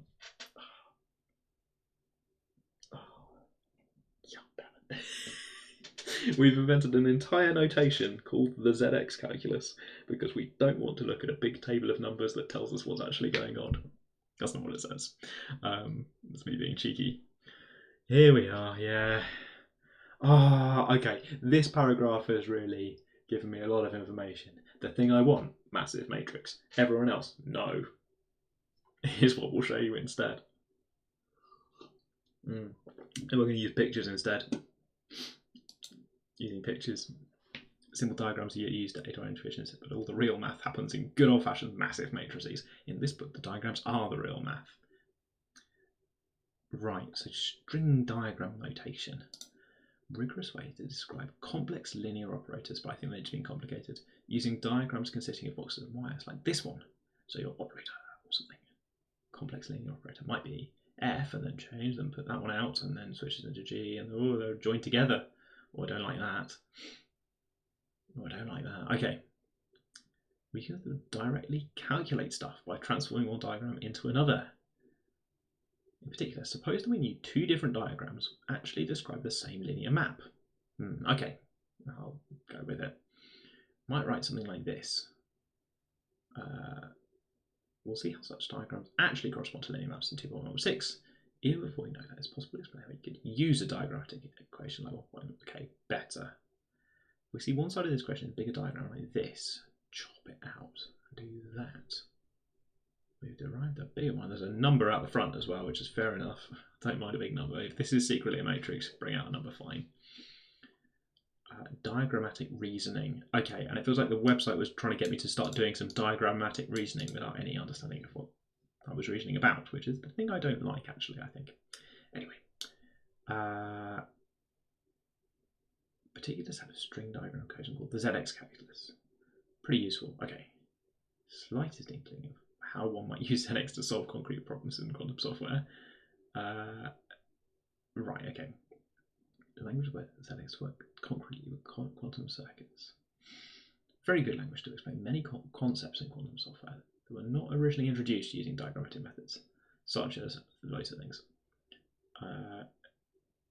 I'm meeting them for the first time. Intuitive look at the relatively simple structures at play. Quantum teleportation. Right, this is the thing Anjali wanted to talk about on the Oxford Online Math Club, which is going to be in section 3.3.2. Okay. Alice and Bob can use a shared entangled state as a classic communication to allow Alice to send an arbitrary quantum state to Bob. It might look like this, which looks really weird. There's a Z and an X in there, so that's nice. But what is all this? I don't know what these are. I don't want to learn. Fairly elaborate linear algebraic calculation to show how it actually works. Chapter 3 will make it easy. Calculate what it does using just a few graphical rules. Or a loop around and serves a matrix transformation in itself. Yeah, well, what's it? It feels like it's breaking a rule to... I guess maybe not. Like, excuse me. So the thing that I'm vaguely remembering is that you can do tensor contraction. Maybe that's just all that's going on, right? But instead of contracting it with an input, I'm contracting 2 things together. So I've got this maybe high dimensional matrix thing, right? Or a tensor, where I've got, in the way I would write, there would be lots of subscripts, and maybe I'm dotting 2 of them together. And that, I suppose, maybe I should be doing up, down stuff. And then I've got rules to transform those. Yeah, I've seen something a bit like this in some sort of general relativity course that I did and didn't understand at all. Right, now this is going to look like this. Alice going to Bob at the end of this day. It's going over there.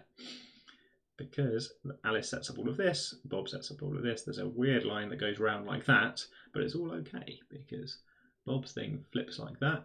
Alice's thing combines with that one, flops with this thing through here, and then these all add up, and you end up with 2a pi, which I guess is a multiple of 2 pi, so it's all fine. A y pass from Alice to Bob, capturing the fact that any quantum state Alice starts with pop out on Bob's side. So this is making the algebra much nicer. Right, okay. So those who did picturing quantum process, welcome back. Yeah, okay. Oh, right, okay. This book is designed to function well as a second course in quantum computing. Okay, so I think to actually understand this, go for it. I've got a bit of linear algebra.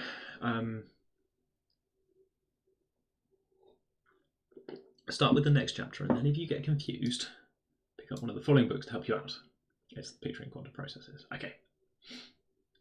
Or Quantum and Pictures, or some other ones. Okay. Ooh, that one in the afternoon. Is that a website? Oh, it's also on ZX Calc. Are we all on ZX Calc? No, these are slightly different ones. Oh, but that's just a link to the reference. Okay, good. No. If you're already used to this kind of stuff. Right, okay, fine. 3 parts. Organization 1, 2, 3. Yep, I want to know about section 2 to try and get some understanding of what's going on. Chapter 2, quantum circuit model, yes please. Yep, I would like that. Good. And then, yep, so I think if I do 1, 2, 3, then I'm good. I've got 25 minutes, let's go. Hello. Yep. 2 entangled quivets are just made and sent to each. Yeah, it's the thing that, okay, this bit, so 2 entangled. So out of nothing, you need to make stuff going in each direction. And then some stuff has to happen over here. Is that a C0 that we saw before? A C0 and then some sort of Hadamard thing. Oh yeah, there's a controlled C0 thing and then Hadamard. And then some sort of alpha pi, beta pi, I don't know what these are. Okay, good. But it just simplifies down. Okay, I'm looking forward to that. That looks good. Okay, let's just tell me what's in the book. Good. Yep, okay. Great, right, okay, next then. So what's this? Oh, chapter 2, here we go. Right, good, okay. Not to provide a comprehensive overview. Good. Basic ingredients. Okay. Okay, this is more like my stuff. Here we go. Right, Hilbert spaces, various linear algebraic operations on them. Dirac notation, which I've just been taught in chat. A single quantum system. Clunky if we want lots of interacting ones. Cool, okay. String diagram notation. General compositions of linear algebraic operations called tensor networks. Good. Main notation which we're going to use for quantum picturization. Good. Okay. I'm not going to skip to 2.1.6. I'm just going to go for it. Complex numbers. Yep, here are complex numbers. Polar form, good. Magnitude, phase. Phases are important. Where the quantum magic happens. Trig like this, good. Complex point like this. Conjugation, yeah. Yeah, okay. Let's say for complex number. Yeah, okay, good. Slightly over to phase. We're going to call ease the I alpha phase as well. That's good to know. I'm skim reading, but it's good to know they're going to say this. Phase angles add. I'm going to say phase angle for alpha. Okay, good. Magnitude multiplied by the conjugate take the square root. Good. Okay. E to the I alpha, e to the minus I alpha, or add them divided by 2 or subtract them divided by 2. Good stuff. Okay. Hilbert spaces. Inner product defined by vectors, which we'll write like this using there's your Dirac notation or something, but they're putting a comma in rather than the vertical bar. That's interesting. Okay. Which is a complex number. So inner product doesn't have a bar on side. Why did I think it would have a bar on side? Because then I was expecting psi dotted with itself to be real, but maybe I don't care. Maybe that's just part of the definition of what this one means. Hello, Pen Sensor. You all right? Good morning. Good to see you. Right. Infinite ones, some limits, we've got convergence, but it's all finite dimensional. Okay, fine. Playing vector space in a product, good. Mapping like this in a product. I'm skim reading the first bit of section 2 of this book because I want to get down to the last bit of section 2. This page is quite long, but I feel like if I get anywhere through it at all, I'll have some idea what people are talking about in chat. Chat is into ZX calculus, and I'm trying to keep up. Unfortunately, all of my questions involve linear algebra, and so I have to read this linear algebra section to work out what it all means in terms of linear algebra. A thing the textbook has told me is not what I should be trying to do. I should be trying to manipulate diagrams, right? Linearity is second. Conjugate symmetry, right? Oh, no, okay. So what are they telling me here? Yeah, so then this gives you conjugate, sort of not quite linearity in the first argument, right? Because if you have to bar things, I think. Yeah, here it is. Conjugate linear. Oh, I even got the word right. Good. Scalar multiples. What about the conjugates? Good. Okay. So this is the bar. So anyway, never mind. Okay. Our main example of a Hilbert space is Cn, and then you're going to define this. It's defined to have the bar in it. Good. Okay. Subscripts and superscripts to index entries in a vector or matrix. On the other hand, we adopt the computer science conversion accounting from 0. Great fun. Okay. Means the third entry of the column vector, not psi squared. Oh, I don't like it. Good. Okay. Take the inner product, take the conjugate cross space, it's like this, and some dot product. Good. We're going to put both of them up. That is interesting. Okay, so we're not doing the up-down contraction thing. Okay. GR has all this stuff about up and down things. Subscripts and superscripts, but we're not doing the thing with them, so fine, whatever. Okay. Since the Hilbert space has an inner product, normalized, orthogonal, normal basis if these things are true. Good. This should be text if. So pedantic. Good. Okay. Yep. Inner product defines. Yes, it's a fact about your inner product. Different inner products, you get different bases. So to be orthonormal. Yep. Hello. Show that any basis on a vector space defines a unique inner product that makes H into a Hilbert space and the basis into an orthonormal basis. Well, you should define. You only need to define. So there's a basis. So you can take linear combinations of this and you'll be fine. You just need to define what Hi dotted with Hj is. And if you want it to be orthonormal, you should define it to be 0 whenever I is not j. And if you want to be orthonormal, you should define it to be 1 whenever I is j. And then anything else uniquely defined by linearity for what you get for your dot product. Good, right. I'm downloading ZX. I'm going to learn ZX. Whoa, we're getting there. In its vector size on GitHub. Find a linear map, adjoint of psi. Oh, right, okay. Inner product is linear in its second argument. Any vector defines a linear map in the dual space, right? Okay, right, here we go. For 2 okay, here we are. Yep. We'll call that the adjoint of psi. This is like downloading all of linear algebra again at double speed. Here we go. The adjoint A dagger of A is the unique linear map. So fine. That's the adjoint map. Good. Okay. Definitely a bit of head scratching. I think that's fine, isn't it? Okay. Adjoint satisfy this. Fine. Good. For this, we introduced Dirac bracket notation. Make some noise in chat if you wanted to see Dirac notation today. Woo! Usual naked self will wrap it in a symbol called a ket. And this one is wearing a bra. The ket will still secretly just be psi, a vector in the Hilbert space. However, that one's an element of the dual space. It's a linear map. So you can apply it to a vector, but it's not a vector, it's a linear map. Okay, good. So in practice, what you do is you go and do your inner product and you're good. Right, somebody apparently had to take Dirac to one side and explain, because Dirac didn't know to explain that one of the things he'd invented was already a word. which is a good story about Dirac, I think. Anyway, the other story about Dirac I know is the one about him not saying anything at dinner, and somebody manages to get Dirac to say 3 words at dinner or something. Pass the salt or something. And they're very pleased that they've got Dirac to say 3 words. But that's told as kind of a long story about Dirac not wanting to talk at dinner, which, to be honest, mood. Right. If we have some linear map that we want to, we've got a basis, so we're going to be fine, right? Breaking the 2 parts of a linear product apart gives us some extra flexibility. If we have some linear map like this that we want to sandwich in the middle of a linear product, yes, but you could do it either way around if it is self-adjoint, right? No. So you can do it there, or you can put it over here. Processes which are dual to one another. What do I think about this? I don't know what this means.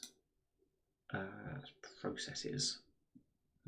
What's this squiggly arrow? Well, suddenly, I feel like very suddenly things have gone a bit soupy in that we've got some soup of ideas and I cannot find a kind of concrete claim. A process that starts with nothing and gives us something. I mean, can you think of all objects as a process that starts with nothing and gives you that object? I have a mug. I had no mug and now I have a mug. It's a process that gives me a mug.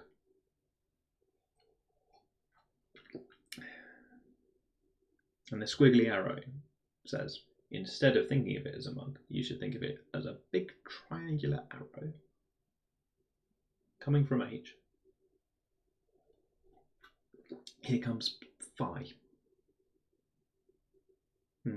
Okay. Okay.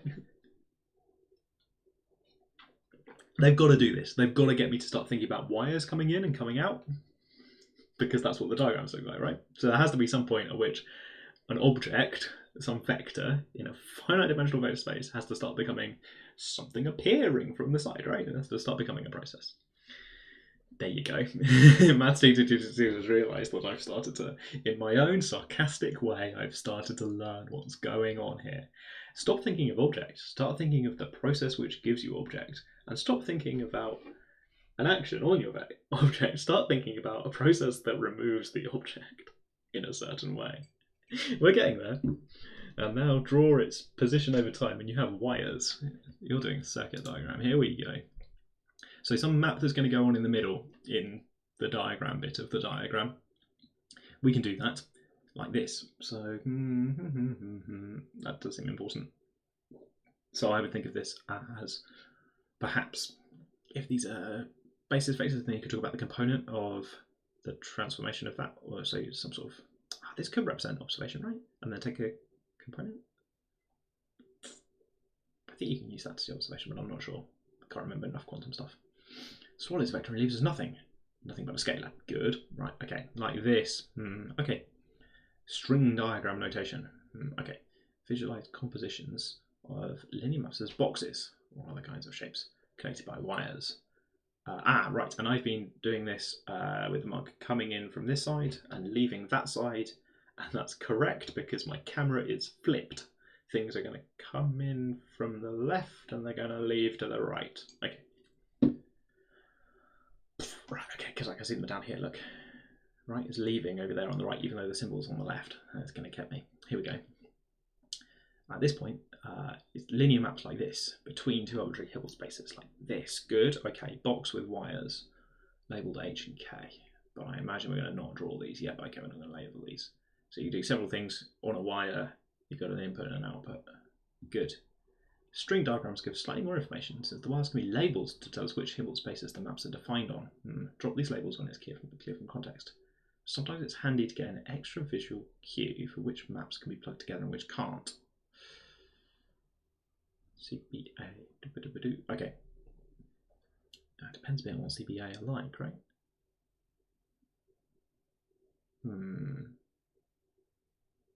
Oh, I like a big matrix. I'm very happy. I've got 10 minutes. Right, left, right. I spotted that already. Good. Function composition. Yeah. Okay. Back. So yeah, it's backwards. Most quantum computations really want to be done in 2D. Dirac notation is only really handy for working with 1D chains of matrix multiplication like the ones above. It's a bit clunky when we start mixing sequential composition of linear maps with parallel tensor products. Yes, okay. On the one hand, these more general kinds of composition what string diagrams are meant for, so this is where they really start to shine. Here we go. Okay, good. Another advantage of writing vectors is if it was compact to write a standard basis.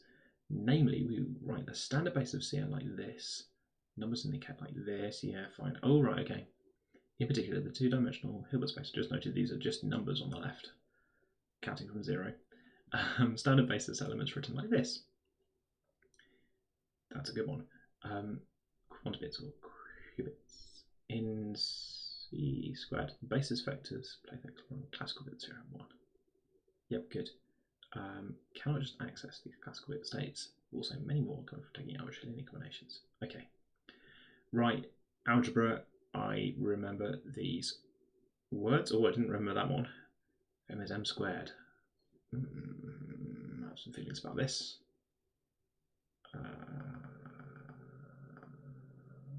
Yeah, okay, we'll be fine. Clearly some containments. Good. Okay. Show me more. Normal maps is they can always be diagonalized. Okay, we're doing linear algebra. Eigenvectors and eigenvalues. Convenient way to write maps in diagonal form. We're going as fast as we can, chat. Like this. Ooh, interesting. Okay, what's going on here? So I should read this as something like, what was it going before? But these are the wrong way around, right? These are the wrong way around. Crikey, here we go.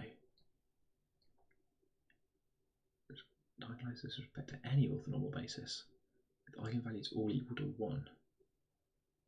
I don't love this, right? Sum of lambda j times this shape. I haven't really understood what this would be yet, because I'm happy, I think, up here you've got phi on the left as a thing. It's in a triangle and it's just dotted.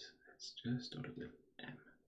Just going to do a big sum where the dots, the lines always mean, the lines are always associated with a sum. For each line there's a sum. Yep, that sounds true. For each line there's a sum. And then these things are not, there's no line here, there's no sum. A resolution of the identity by orthonormal bases. Oh my goodness, okay. More stuff in terms of the eigenvalues. Good. Yeah, okay, I was suspicious about those ones. Okay. Many nice properties. Okay, fine, good, right, carry on. Right, set B, two possible states, 0 and 1. Classical system, right? Classical systems first. Here we are. So if the rod of classical bits, value 0 and 1 is played by basis vectors 0 and 1, so that's the reason the system of two qubits should have 4 basis vectors like this. Exactly what taking the tensor product does for us. So it takes the first and the second ones together. Lots of ways to define the tensor product of two vector spaces. Explicit use of fixed bases for a pair of Hilbert spaces. Fine, okay. Tensor product is the Mn dimensional Hilbert space. All linear combination of states follow product basis, where you shouldn't ask what happens when you multiply these. It's just a thing. That's the basis. Thing, weird cross, other thing. This one comes from M, that one comes from J. These ones live in H, those ones live in K. Don't love the notation, doesn't make it clear which ones come from H and which ones come from K. Don't love it, hopefully they're sort of similar enough that we don't care.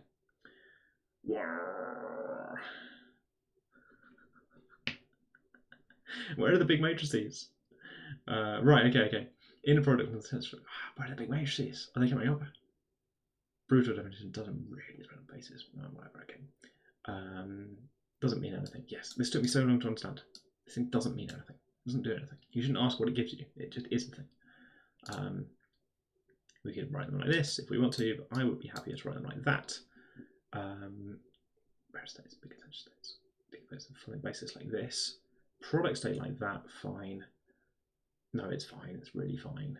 Just multiply things like two sums. So can I write this cleverly using some... no, not sure I can. I'm not yet clever enough to write this using some sort of string notation or something, because I haven't understood how to go the other way to turn sums into strings. I haven't written anything down yet.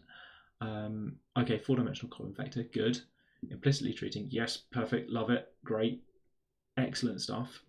Just by counting the base 2, yep, okay, good. Yeah, the powers of 2, good. Okay, let's get to powers of 2. Isomorphic, okay, what's it actually telling me then? This is fine. Yep, okay, good. Kronecker product of an MIM matrix A with a different one. Right, what's this then? Whose entries are all possible products. This is going to tell me how to do the separate computations on separate inputs or outputs or something. So I think this might be the key thing I need to learn. Here we are. Good when you find it though, isn't it? Right, that's a mess. Goodness me, what is this? So, all possible products of the entries of A and B. So, n prime times m prime. Oh, I sort of want a picture, right? So this is kn. Where do you store this value? So it's like taking the Kronecker product. You have an n by m matrix and you have an m prime by m prime matrix. So you get quite a lot of things that you could form by multiplying those together. You could sort of print out all the m by m matrices. You're going to multiply them each. You're going to multiply that whole matrix by each of the b's, and you could tessellate out to say, lay them out in the pattern of the B matrix. I think either that's happened or the other way round. Oh, I've got so few points. Yeah, I've got actually 0, but also maybe I've got infinitely many. Oh no, yes, I've got infinitely many. Yes, I do. I have a little infinity symbol next to it. I'm the only person who can combine my 0-dimensional points into anything of any actual dimension. But I have 0 bits, so that's sad. Right, so it's, I think, tiling, what is this then? So kn prime says as k changes, the A, and as k and I increment, you move big steps in this one. So I think it's copies of the matrix B laid out in a pattern like matrix A, but multiplied by the coefficients of matrix A as you move around. So up here, n prime is 0, m prime is 0, or possibly 1. And I have just a little bit here where L and J vary according to B. Oh, and we are using up and down. We are using up and down indices now. I see now, we're using these up and down things. Good. I can't donate to you. It's not fair. I wish I could just give everyone loads of points. That'd be great fun. Yeah. I tried once, but they saw through me. I can't just hand them out. You get a button that says donate points. I don't get that button, so it's not fair.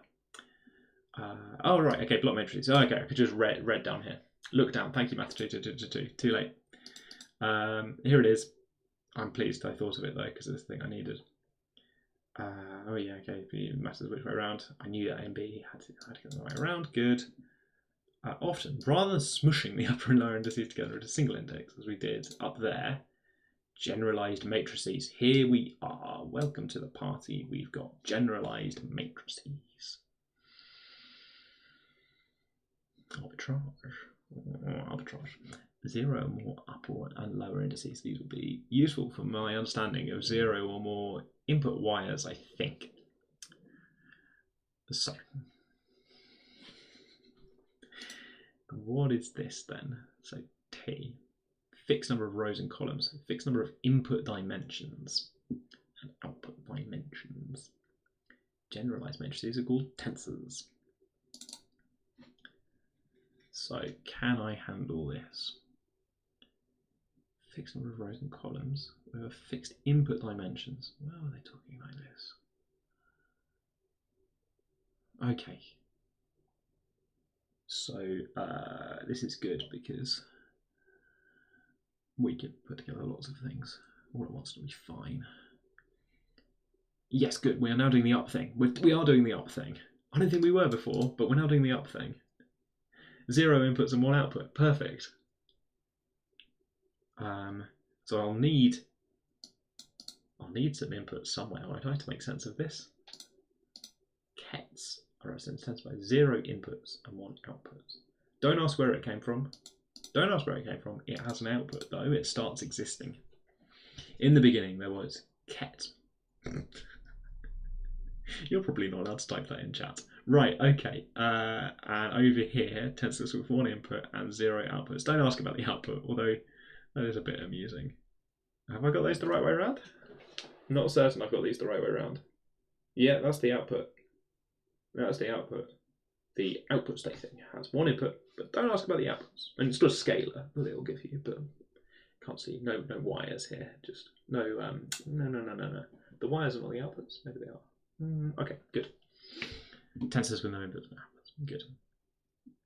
Right. We can relate tensors to bracket notation by taking a big sum. Okay. The tensor elements as coefficients. That looks all right, really. That looks all right. It tells me if I've got lots of inputs. I just have, where are these? Lots of inputs down here.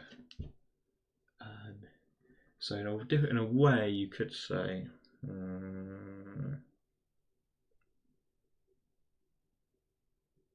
lots of input dimensions. That is a big matrix, right? This is the kind of multi-dimensional matrix thing, right? That I've been trying to imagine in my head for what's coming in and what's going out. It's just the tensor then. Okay, good. Same data as n and n prime. The same data as 1 with a single index of n and prime. Just packaged up in a different way. Tensor products. There you go. It'd just be like that. Tensors with lots of indices, you're fine. Stacking boxes. They're just sort of separate, right? Good. Okay, we can sequentially compose them. So these parallel things, they're fine. They're just not really interacting with each other. They just say you've got lots of input dimensions, lots of output dimensions. Still don't see how you can change the numbers of those things, although it's going to be contraction, isn't it? It's going to be contraction somehow. There's an up-down operator thing coming in here. This is why I don't understand the uppy-downy thing, is that there is some operator that moves things up and down. I'm not using the right words there. We'll get there. You can just do this in the same way you would for matrices, it's fine. There's a contraction there. That's the wire. The wire is the contraction over J, I think. This wire in the middle. And these ones are contraction over all of the J noughts. All of these things that are shared. Lots of wires. Okay. Accelerate. I think sums and diagrams is good. I want to do that. Compiling states of the compiling table space together form a product state. Are all the states product states? No. Because linear combinations are not. Yeah, fine, okay. Showing the following equation is not solvable. Yeah, I don't really understand what's going on there, but whatever. Okay. Do I care about product states?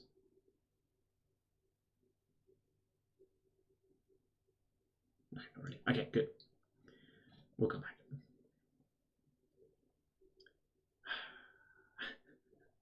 It's encouraging Mary to have lunch, which is a good thought. I know we do tea breaks, maybe we also do lunch breaks.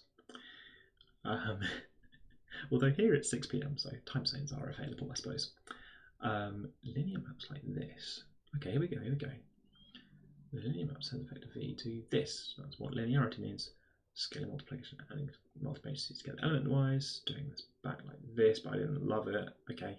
Conveniently, we can summarize all of the various linearity and bilinearity conditions involving composition and tensor products into one principle: sums distributed over string diagrams. Fine, okay.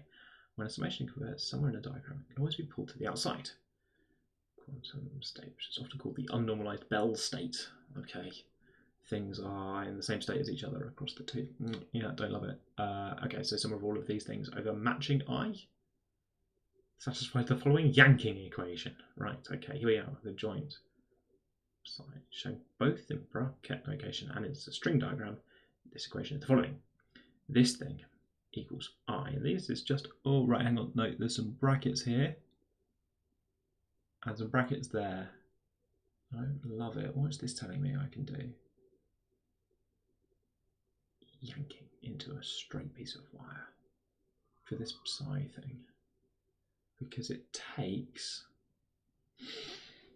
so you're yanking this straight. What's it doing then? I don't love the brackets here, like the curly bracket, the round brackets. Don't love them. What's this doing? So how do I understand this? Why are these things just next to each other? What's the operation between, on the left, this tensor product. Well, I suppose they're just. Could do some maths. So sum of I, cross I. Rats, I felt like I was doing all right. Yeah, so it should just be matrix multiplication, right? Should we do that? How would that even work?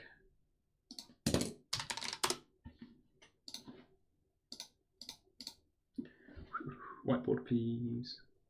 Whiteboard, whiteboard, whiteboard, whiteboard. Whiteboard, whiteboard, whiteboard. Doop, doop. Whiteboard. So, I've just seen this thing is the sum over I of this state, which it's going to be slightly hard to write as a massive matrix. But I suppose if I just stick to 0, 0 and 1, 1, then it's this. So then I've got the relationship that I just saw was something like on the left. Oh, that's not right at all. Don't want that. I want it's gone. I want no. That. The relationship I've just seen is big phi, which so this is this state. So I want, I think, to understand why. Whoa. So this is the green spider with no inputs. This is the green spider with no inputs or something. Where? Tell me where. Tell me where is the green spider with no inputs, but we'll get there.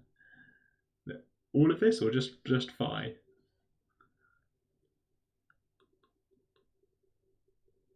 At the moment, these are outputs only. Why are they outputs? Why are these this way around, but those are that way around? Funny mate. Oh. Green spider, apparently. Okay, fun. So, okay, I'm trying to understand this thing then. Identity, tensor product, that. So, what do I do here? Do I know what I is? I'm not sure I do know what I is.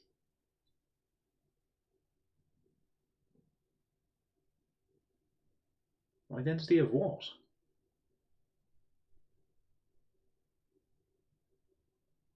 No, that's what you decided to be. Okay, right, okay. Do I know what this is at all? Yeah, what's I? I mean, it's the identity in some sense, right? But the identity of what? So I'm a bit worried.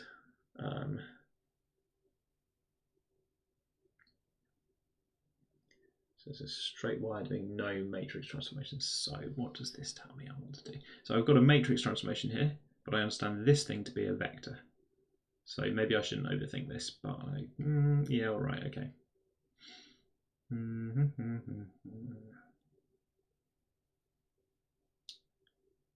So yeah, okay, I'm having this trouble now of thinking about if I want to write down a big matrix, am I writing it down for like 1 wire, 3 wires, 2 wires? I guess maybe 3 wires. This year, fine, okay. Okay. Here we go.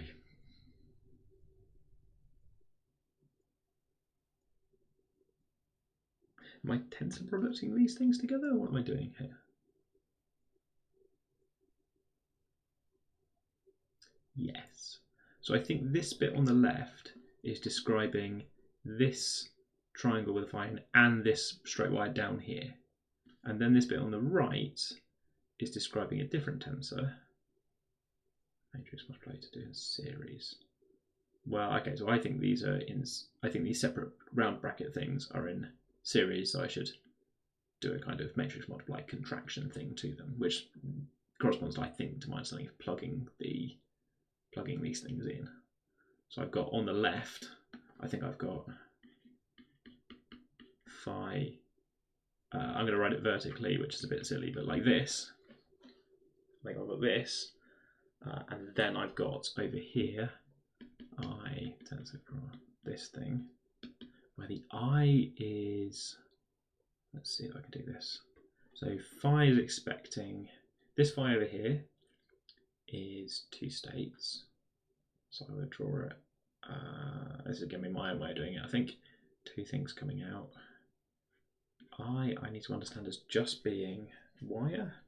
So then I've got this I've got to join that. And then the plugging this thing in is going to be... I only got one thing coming out. Yes. Okay.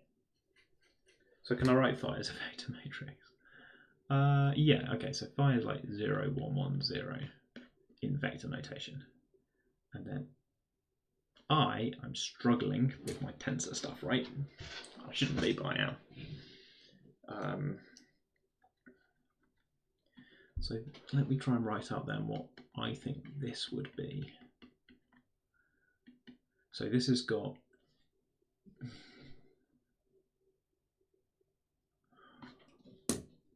What do I think? So I'm confused because I think I need to write down what it's I, J, and then this one. Which way around is it? If it's this way, we write this thing has got, is it superscripts or subscripts for a vector? This way round is subscripts. So I think I need to write down what this thing is, which is something like 1 if I is equal to j, and then phi k. So I'm happy because, well, I suppose I should write this upstairs. 1 if I is equal to j, 0 otherwise, and this phi k down here. So I'm happy with that. Is it 1001 though? I sort of think some of those ones and zeros belong in different dimensions, right? Maybe? Anyway. Okay, so I've got that. And then over here, I've got this, which I understand to have, well, let's write it out as NP. The coefficient of that is, and then I want to write out phi m up here, and delta np. So 1 if n and p are the same, 0 if they're not, and there's a coefficient of m in here. And then the fact is something like there's 3 sums over, so this I has got, no, it's got 2 things. That's all right. So we'll plug its output into, which ones are outputs? We'll plug its output, which is the up thing. So this is my second object over here. Reading left to right. I can do this. Okay, so we've got first thing that I see is phi m delta np. That's the phi and the I here. And then the next bit that I see is delta ij phi k. But things are plugged into each other. For example, the thing coming out of this phi goes into that identity. So this is what I want to do. I want to sum so that these things are the same. So sum over m to contract that down. So the input of this identity is supposed to be the output of that phi, and the other output of that phi, rats. The other output of that phi goes in the other one. Right, so I've messed up a little bit and I need to rewind because phi has actually got 2 outputs. This is good for me. Right, I'm going to have 5 minutes more, I think. No, I refuse to just do matrix multiplication, right? Phi's, unless I can work out what matrix phi is, right?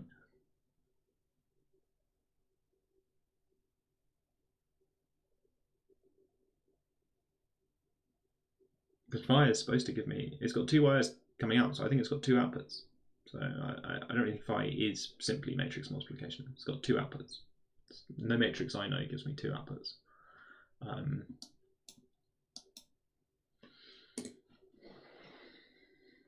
Yeah, I have written it in a weird order up there. Like, strictly speaking, I am wrong up here.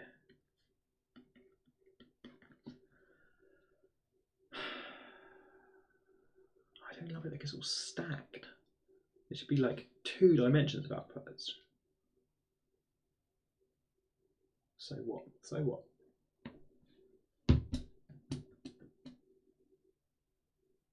Maybe I think it should be. Maybe I think it should just be the identity matrix then, right? If I'm going to insist on writing it.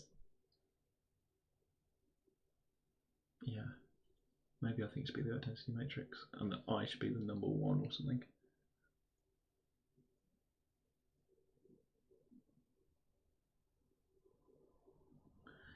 In which case, I think I'm just going to have loads of ones and i's multiplied together, and I'm not going to see anything happen. Yeah, I don't like writing my tensor.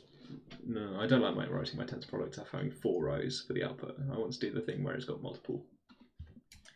You know, I want to write things like, so not this, and not that. I'm afraid. Sorry, don't like it.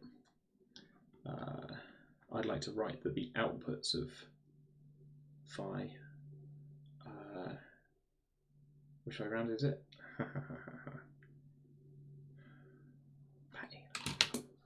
One more look.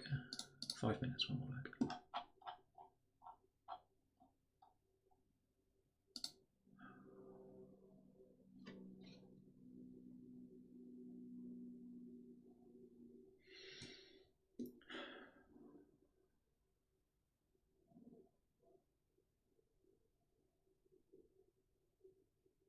Yeah. I'm sure it will give. I'm sure it'll give the identity. I just don't want to stack it because I don't want to think of. I don't think of my tensors as a big stack. I want to think of them as a high-dimensional matrix sort of thing. I'm sure if you multiply all these identity matrices together, you get one. But like, I've decided maybe this should be. Yeah, these are the other way around, aren't they? That this phi is actually this left thing. We draw it like that. The ket looks like an arrow that way around, maybe? Decided? Am I wrong? Yeah, kets are represented by arrows. Kets are represented like that. Which one were kets? Oh, I should have read this, shouldn't I? Maybe not, maybe.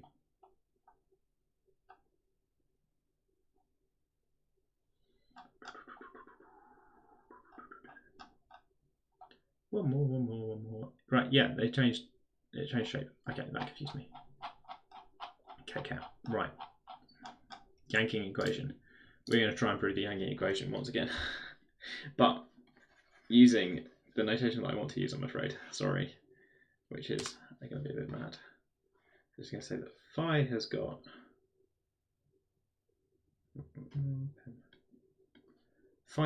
two. This thing, phi, has no inputs and 2 outputs.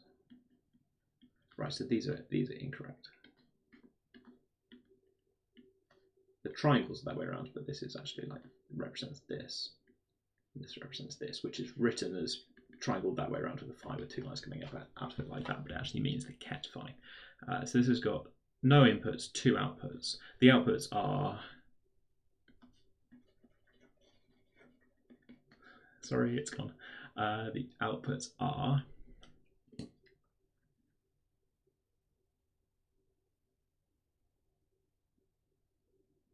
How much of the first sort of. Because there's 2 dimensions, right? That's 0 tensor product 0 plus 1 tensor product 1.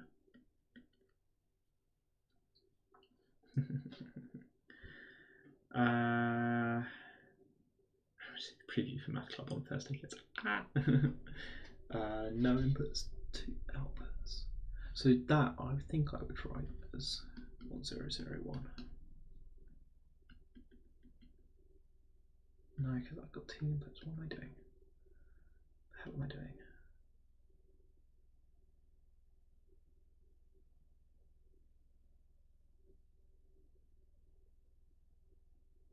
Maybe it's this.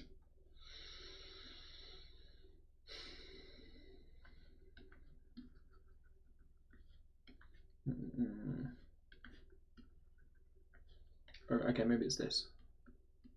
Phi ij for its 2 outputs equals, and then it's 1 if I equals j, and 0 otherwise. I'm happier with that. And then I don't write it as a matrix because it isn't one up, one down. It's two ups. It's got two outputs, so it's not a matrix. It's not a vector. It's a tensor with two outputs and no inputs. A thing that you don't meet in face. The matrix because no inputs, just two outputs. Okay, good. I has one input, one output, and it's defined like this. I output input is well, it always takes your input and returns the output, so it does this 1 if I equals j and 0 otherwise, which is pretty similar shape, except the shape of the wires is different. So this is all going to turn out to be fine, but what we've got here, so we have, and then we have the sum like this. We have the sum phi ij I k l, but then over here I can see an I which is plugged into the first output from the phi. So all right, I like this, I m, and we can see a phi, but it's transpose one, so they're both inputs, and we're being asked to put in the other input of phi, which is j, and the output of that I, which is k, like this. And the sum is over j, ij, the sum is over the three wires in the middle. The sum is over I, j, and k. I think this should be down and up the other way around. I, j, k. The output m. And we would like to show with maths that this is the same thing as I, m upstairs and k, l downstairs, which is going to be easy because this is just, so because these things are almost always 0, they're only 1 in certain special cases, so we're just going to try and contract things down. So IKL, I'll use this I one first. So still something over j and k, but the I contracts down and I'll be left with m j like this, because the only case that I care about is where I is equal to j. And then separately something over j's, the only case I care about is where m is equal to j. So I should find the cases where j is equal to m, are the ones where I write m down there. And then the cases that I care about are just no sum anymore, but something over k means that you'll just pick up the term where k is equal to l. No, just something that's pick up the term where k is equal to m down here. So you're going to get I, m, l. Right, good. Okay. Okay, we're down to I, m, l. Nice. Right. Okay.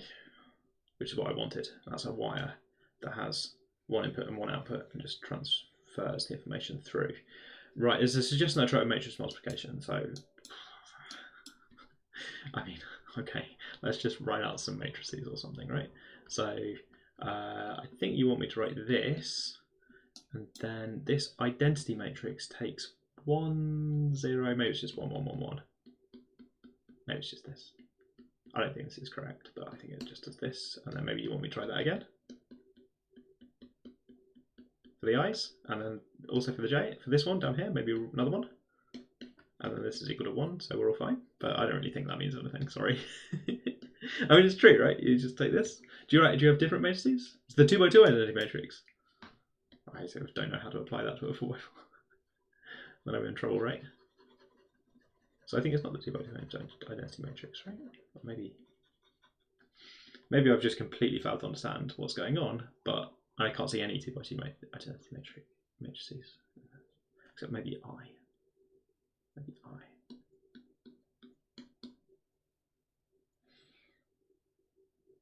Well, I suppose I've got these buckets of matrices, but the thing I've learned is that you've got to be really careful about what things are plugged into each other. Yeah, you have different sorts of contractions. So I could write out some matrices, but I'm not convinced that I'm writing out useful matrices because we've still got to write out the sums, right? Or what we're plugging into what. Because we need to, if I have like this soup of matrices, then I need to be careful that I'm not considering the thing where I plug them together differently, which might be this, which I think is different. I think I plug them together like this. This is supposed to be a triangle, I suppose. I suppose it's also the identity, so who cares? But maybe that's a damaging thing, right? Like for this example, I think you can plug the wires together differently, still get the identity, but have maybe, for me, I'd have missed the point about what was going on in the circuit. There's a major thing in the book. Ah, cool, okay. I'm not picking up on it. Is it in here somewhere?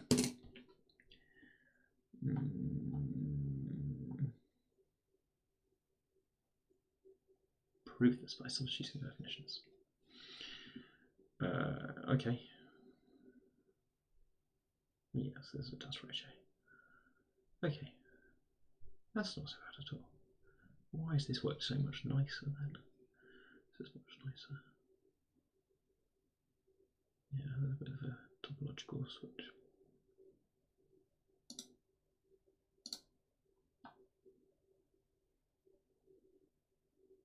I don't want to rewrite the symbols in the Yankee equation of matrices. I still think they're not matrices.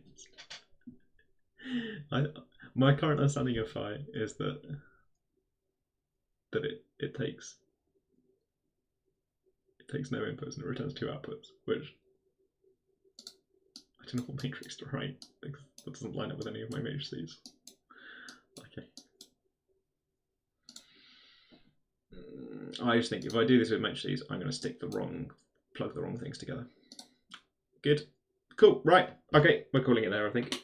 Thank you very much for coming on to Chill Maths. We have, oh my goodness, we can stick even more things together. I think I've got more understanding now about what you might be up to with this stuff, but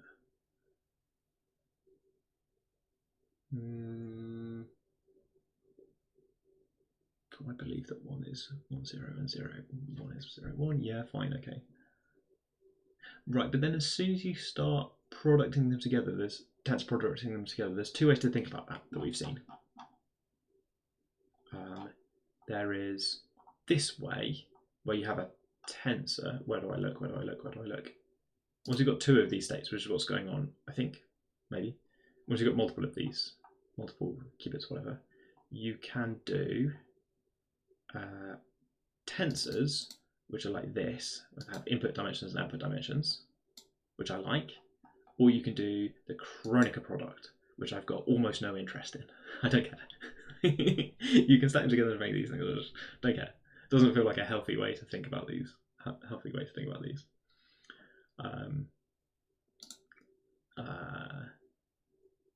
Yeah, I don't think that's being harsh either. I think there's like, if you've got these 2 vectors, so if you've got 2 states, because you've got the Bell state involves 0, 0 and 1, 1. So you could take those. 0, 0 means, I suppose, 1, 0, 1, 0. Ah, so I've been writing that wrong. No, depends how you sequence them, doesn't it? Yeah, tensor product, sorry. So you do this Kronecker product thing, and you can stack those together to make something like 1, 0, 0, 1 or something. Yeah. No, that's not a tensor product, right? That's a Kronecker product, I think, right? You've built a, or possibly that's a vector representation of an object in your tensor thing.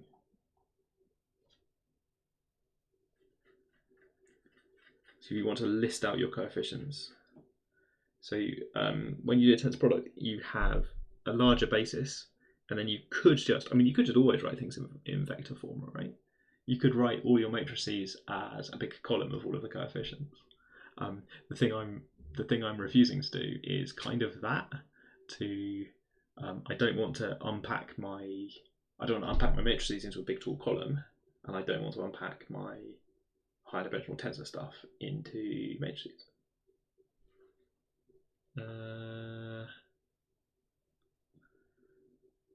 Agree to disagree. I think it works out. I think it will work out to be the number one, and that might or might not be satisfying. Good. Okay, right. Cool. Right. I think that's enough for today because I've been live for 2.5 hours. My goodness. Have I learned anything? Some forms have got 120 degree symmetry, but only not very many of them. Basically, only x squared plus xy plus y squared if you're looking at reduced primitive elliptic forms. Possibly. Look back, was it hyperbolic? I can't remember which way around it was. But some forms have got other things going on. Yeah, that's more like it. That's more like it. Right, okay. I will see you next week for even more chill maths. We've got more things to learn. We've got a lot of things going on. My goodness. Yeah, we're trying to learn loads of number theory and also somehow loads of quantum mechanics. I hope you're also learning lots of things. Bye, Fen Center. See you, Murray. Bye, Maths 2. Scones only. Yep, don't forget to have food if you haven't had food. Right, good eating and drinking. Remember, you are human, as I'm telling the people on Thursdays at the moment. We have a break in the middle to say, remember, you are human. Right, good. On that note, I think we'll call it a day. I am ending the stream. Bye.